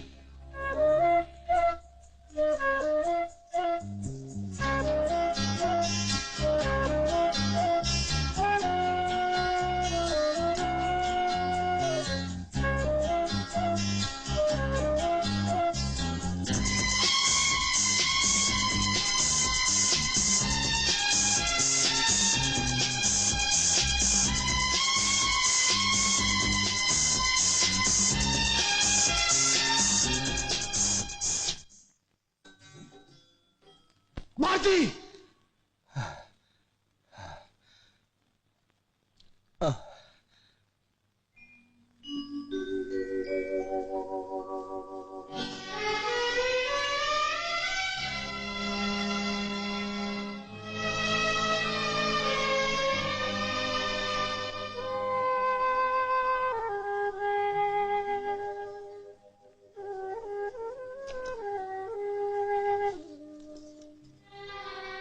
कल्पना, क्या बात है? भारती जी, मैं तुमसे एक बात पूछना चाहती हूँ। क्या? इतनी तकलीफें झेलकर, दुख सहकर तुमने रवि को बचाया, उसे फांसी के फंदे से निकालकर फिर घरेलू जिंदगी गुजारने वापस ले आई। लेकिन अब तुम उससे दूर क्यों रहती हो? कल्पना, अगर कोई अजनबी तुम्हारे पास अपनी अमानत रख कर जाए तो तुम क्या करोगी? उसे संभाल कर रखूंगी और जब वो आएगा उसकी अमानत वापस कर दूंगी। हाँ, मैं सिर्फ उसकी जिंदगी बचाना चाहती हूँ, जिंदगी बांटने के लिए नहीं। फिर तुमने उससे ब्याह क्यों किया? मैं कानून से लड़ रही हूँ, इसलिए मुझे ये मंगलसूत्र पहना दिया गया। मैंने 100 साल तक अपना परिवार बनाए रखने के लिए नहीं बंधवाया है, बल्कि रविशंकर को 100 साल तक जिंदगी देने के लिए बंधवाया है। ये मंगलसूत्र मैंने तुम्हारे गले में क्यों नहीं बंधवाया, ये शक तुम्हारे मन में आ सकता है। अगर मैं इस केस में हार गई तो मेरा ये कदम एक लड़की का सुहाग उजड़ने का कारण बन जाएगा। इसलिए मैं नहीं चाहती कि ये मंगलसूत्र तुम्हारा हो। इसलिए ये तजुर्बा मैंने खुद अपने आप पर किया है। और फर्ज करो, अगर मैं जीत गई तो रविशंकर को तुम्हारे पति के रूप में मैं तुम्हारे हवाले कर दूंगी। रविशंकर तुम्हारी अमानत है, सिर्फ तुम्हारी।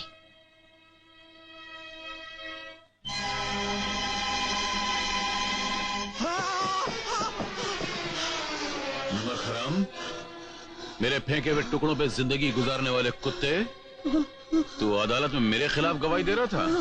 हैं? अब चिल्ला, और जोर से चिल्ला। अदालत में जितनी जोर से बयान दे रहा था उतनी जोर से चिल्ला। गजेंद्र सिंह, तेरे पाप का खड्डा भर गया, तू तड़प तड़प कर मरेगा। चिल्ला और चिल्ला, देखता हूं तेरे खून टपकाते हुए मुंह की फरियाद सुनकर तेरा भगवान आता है, रवि आता है, भारती आती है, या अदालत का कानून आता है। ले जा।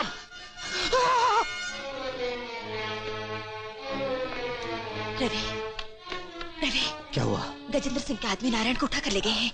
पता नहीं वो उसका क्या असर करेंगे। और क्या करेंगे? उनकी पोल ना खुल जाए इसलिए वो लोग नारायण को मार डालेंगे।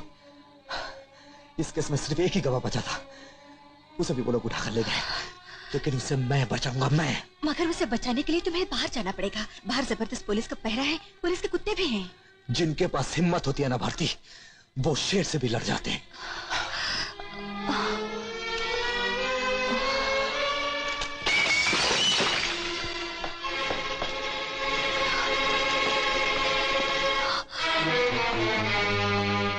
रवि कहाँ है? रवि बाथरूम में है।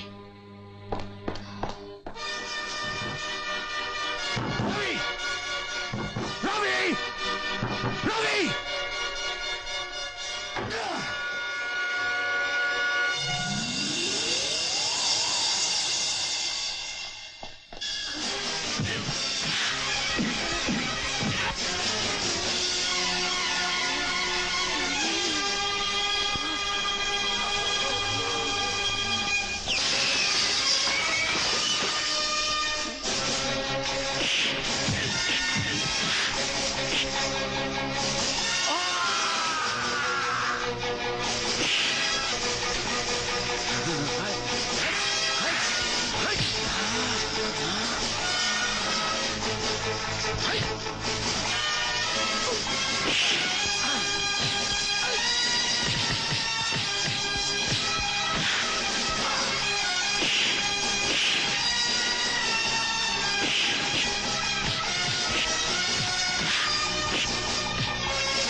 नारायण,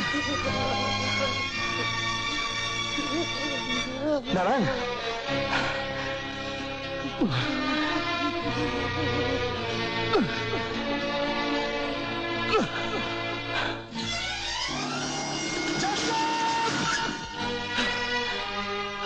ए, कौन हो तुम? ये क्या है? कौन हो तुम? जिस बेगुनाह को आपका कानून झूठे शब्दों की बुनियाद पर फांसी पर चढ़ाना चाहता था, मैं वही रविशंकर हूं। तुमने जेल से भागकर अदालत के फैसले की तौहीन की है। नहीं, एक मिनट जज साहब, पहले मेरी बात सुन लीजिए। इस गरीब नारायण ने अदालत में सच्चा बयान दिया, जिसे आपने और आपके कानून ने नहीं माना। लेकिन जिसके खिलाफ इसने बयान दिया है, उस जालिम गजेंद्र ने इसे मार मार कर इसका क्या हाल बना दिया है, एक बार अपनी आंखों से देख लीजिए जज साहब, सिर्फ एक बार देख लीजिए। नारायण साहब, नारायण। रवि बाबू निर्दोष है। गजेंद्र सिंह ने अपने भाई का खून किया और मैं सच बोला तो मुझे मार मार कर मेरा रोम रोम तोड़ दिया। अब तो मेरा दम भी टूटने वाला है। मैं मर रहा हूं, इसका मुझे कोई दुख नहीं है जज साहब, लेकिन इस बेगुनाह को आपका कानून सजा दिया, इसका मुझे बहुत दुख हो रहा है। जज साहब इसे छोड़ दीजिए, असली कातिल गजेंद्र सिंह है। रवि बाबू निर्दोष। नारायण,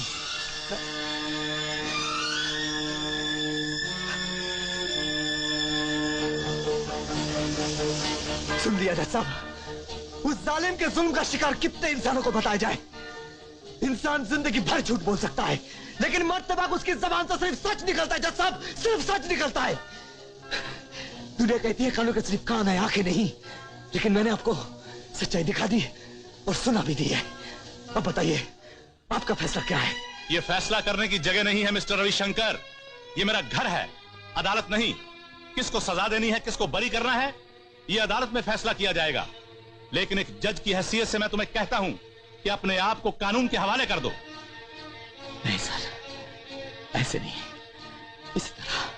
इसी तरह मैं गजेंद्र को लाकर अपनी ठोकरों में डालूंगा, उसके बाद मैं अपने आप को कानून के हवाले कर दूंगा। गजेंद्र का क्या करना है, इसका फैसला करना कानून का काम है। नहीं जज साहब नहीं, वो पाप की नगरी में अपने चारों तरफ नरक की आग जलाकर शैतानों की बस्ती में रहता है। वहां तक आपके कानून के हाथ कभी नहीं पहुंच सकते। उसे उस पाप की नगरी से सिर्फ मैं निकल कर ला सकता हूं। मैं पहले गजेंद्र के अत्याचार को खत्म करूंगा, उसके जुल्म की लंका को चलाकर राख कर दूंगा, फिर अपने आप को पुलिस के हवाले कर दूंगा जज साहब। और ये मेरा वादा रहा। रुक जा रविशंकर। रात वो सुअर रवि आया था और नारायण को उठाकर अपने साथ ले गया। कौन जाने पहले भारती का पेट बढ़ता है या मेरे पापों का घड़ा भरता है। जीजा जी, अगर भारती का पेट न बढ़ा तो आपके पापों का घड़ा भर जाएगा। मेरे कहने का मतलब है कि उसके मां बनने तक ही तो रवि की फांसी की सजा मुलतवी की गई है। और अगर वो मां न बनी तो, उससे पहले मर गई तो रवि को फांसी हो जाएगी। अधूरी वकील साहिबा, अब देखो मैं तुम्हारे कानूनी दांवपेच का कैसे तोड़ निकालता हूं। पत्थर। जी मालिक। शहर जाओ और भारती को फौरन उठा लाओ, जाओ। बेटी, रविशंकर ने जेल से फरार होकर जिंदगी की सबसे बड़ी गलती की है, अपने जुर्म को और बढ़ा दिया है। अफसोस तो इस बात का है कि तुम्हारी दिन रात की मेहनत पर पानी फेर गया। पिताजी, याद है आपने एक बार कहा था कि जंग के मैदान से जिंदगी का मैदान ज्यादा खतरनाक होता है। हाँ याद है। मैदान जंग की हार मौत के बराबर होती है और जिंदगी की हार मौत से बदतर होती है। लेकिन इस बाप को अपनी बेटी पर पूरा विश्वास है।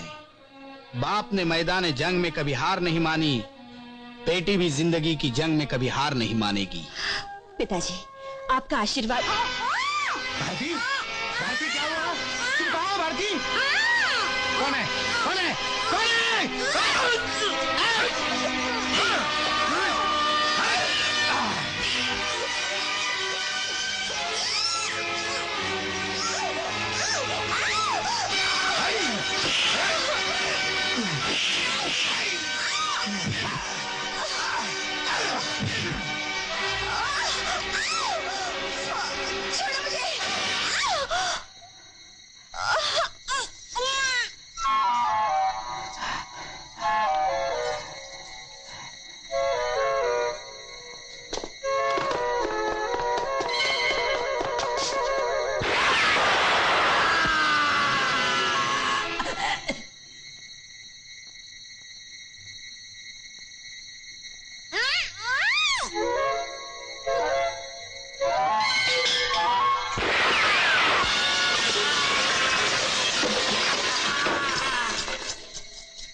अरे ये कौन है भैया?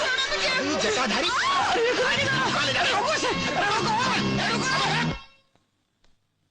ठहरो, कहां से आ रहे हो? गजेंद्र की यहाँ से ना? तुम फिर उनके साथ मिलकर मेरे रवि के साथ कुछ चाल चलने की कोशिश कर रहे हो? कल्पना। हाँ, राणा का खून करने में आप लोगों का हाथ था। आप ही लोगों ने मेरे रवि को फंसाकर अपराधी बना दिया। नहीं बेटी नहीं। पिताजी, मेरी तरफ देखो, मेरी आंखों से आंखें मिलाकर मेरे सवाल का जवाब दो। बेटी ठीक है, अगर तुम सच सच नहीं बताते तो फिर खामखा मैं रवि के लौटने का इंतजार क्यों कर रही हूँ? मेरा जीना, मेरी जिंदगी किस काम की? मेरा मर जाना ही अच्छा है। बेटी, बेटी, कल्पना, कल्पना दरवाजा खोल। कल्पना, बेटी, एक बार मेरी बात तो सुनो बेटी। नहीं पिताजी नहीं, तुम हमेशा गजेंद्र की डर का बहाना बनाकर मेरे विचार बदलते रहे, अपनी मौत की ढोंग का बहाना करके मुझे रोकते रहे, मगर आज मैं सचमुच मर के दिखाऊंगी। नहीं बेटी नहीं। तुम्हारे बुरे कर्मों का और रवि के साथ बुरे बर्ताव का बदला मैं चुकाऊंगी। मेरी बात तो सुन बेटी, मैं तेरे आगे हाथ जोड़ता हूँ, मैं तेरे आगे हाथ जोड़ता हूँ बेटी। अगर तूने मेरी आंखों के सामने जान दे दी तो इस बूढ़े का कलेजा फट जाएगा। दरवाजा खोल बेटी, मैं तुझे सच्चाई बताने को तैयार हूँ। तेरा रवि बेकसूर है बेटी, राणा के खून का उससे कोई संबंध नहीं। राणा का खून गजेंद्र सिंह ने किया है। क्या? हाँ बेटी, भारती को गजेंद्र सिंह के गुंडे उठा के ले गए हैं। बेटी, बेटी आज के बाद तेरे बाप कोई बुरा काम नहीं करेगा। पिताजी, अगर मैं मर गई तो तुम आंसू बहाओगे, और अगर तुम मर गए तो मैं रोऊंगी, क्योंकि हम दोनों का बाप बेटी का रिश्ता है। लेकिन भारती, उनका न तो हमसे कोई रिश्ता है न संबंध। वो रवि की जान बचाने के लिए अपनी जान की बाजी लगा रही है। पिताजी, अगर हमें जरा से भी इंसानियत रह गई है तो हमें फौरन जाके भारती की जान बचानी चाहिए। तू ठीक कह रही है बेटी, चाहे कुछ भी हो जाए मैं अपनी जान की बाजी लगाकर भारती की जान बचाऊंगा। उस त्याग की देवी की लाज बचा के रहूंगा। बेटी तू चल मेरे साथ आ। चलिए।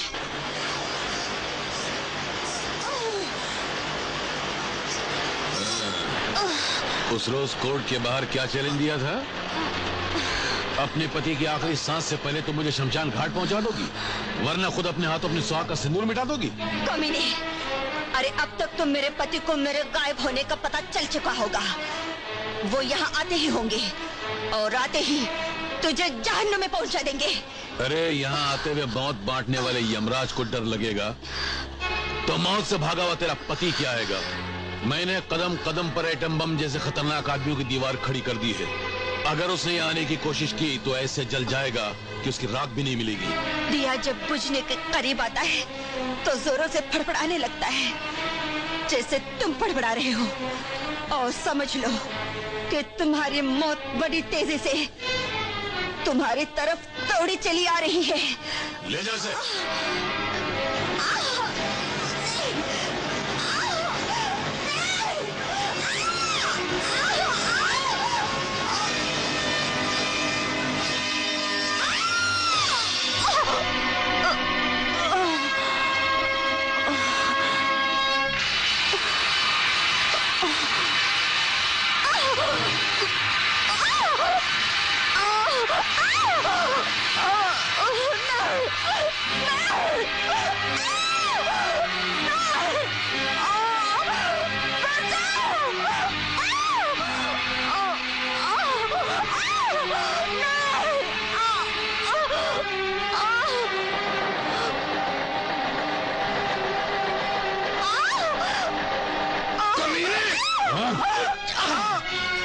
चूंटी के वे दांत निकल आए हैं, हाथी को चबाने निकली है। गजेंद्र, कभी कभी चूंटी भी हाथी के लिए मौत बन जाती है। से।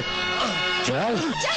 चाचा, चाचा, चाचा। क्या है कल्पना बेटी? गजेंद्र सिंह भारती जी को अगवा करके अपनी मिल में ले गया, वो उन्हें मार डालेगा। चलिए जल्दी चलिए, उन्हें बचा लीजिए। ठाकुर गजेंद्र सिंह? हाँ। ना बाबा ना, ठाकुर गजेंद्र सिंह से टकरा कर कोई मरना है क्या? आजा बेटी जा, अगर तुझे किसी ने यहाँ देख लिया तो मैं गरीब खामोखा मारा जाऊंगा। जा, जा बेटी जा, जा। गोविंद मामा, क्या है कल्पना बेटी? वो लोग भारती जी को उठा कर ले गए, वो उन्हें जान से मार डालेंगे। कौन लोग बेटी? गजेंद्र सिंह और उसके आदमी। चलिए जल्दी चलिए। गजेंद्र सिंह?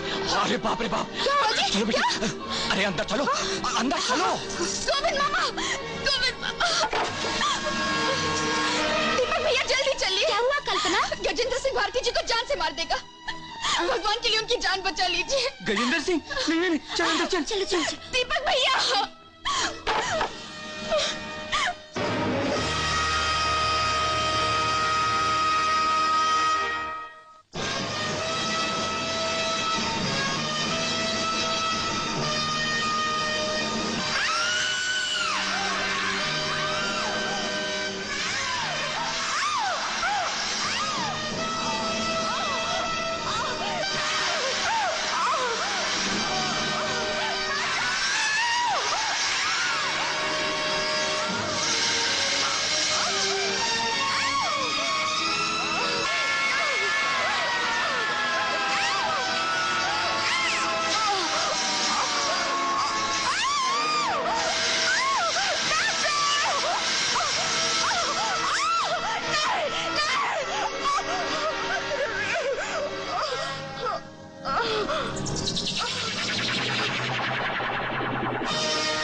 ये गैर कानूनी बात है, तुम ऐसा नहीं कर सकते। छोड़ दो इसे। क्या गैर कानूनी बात है? ये शैतान बरसों से लोगों की इज्जत से, जिंदगी से, लड़कियों की आसपास से खेलता रहा, सिर्फ अपनी दौलत और खरीदी हुई ताकत के बल पर। वो गैर कानूनी नहीं है। मुझ बेगुनाह को फांसी की सजा दिलवा रहा था, क्या वो गैर कानूनी नहीं है? मिस्टर रवि, कानून तुम्हारे साथ इंसाफ करेगा और इसे ऐसी सजा मिलेगी जिसे दुनिया याद रखेगी।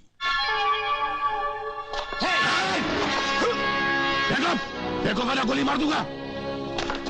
गजेंद्र। गजेंद्र नहीं, ठाकुर गजेंद्र सिंह कहो। ये मेरी जमीन है, मेरी सल्तनत, और मैं यहाँ का राजा हूँ। और ये सब मेरे गुलाम हैं।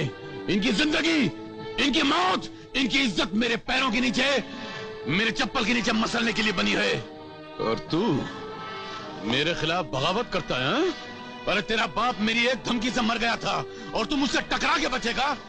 इस जज का कानून तुझको जिंदा छोड़ सकता है, मगर ठाकुर गजेंद्र सिंह का कानून तुझे सजाए मौत देता है, अभी और इसी वक्त।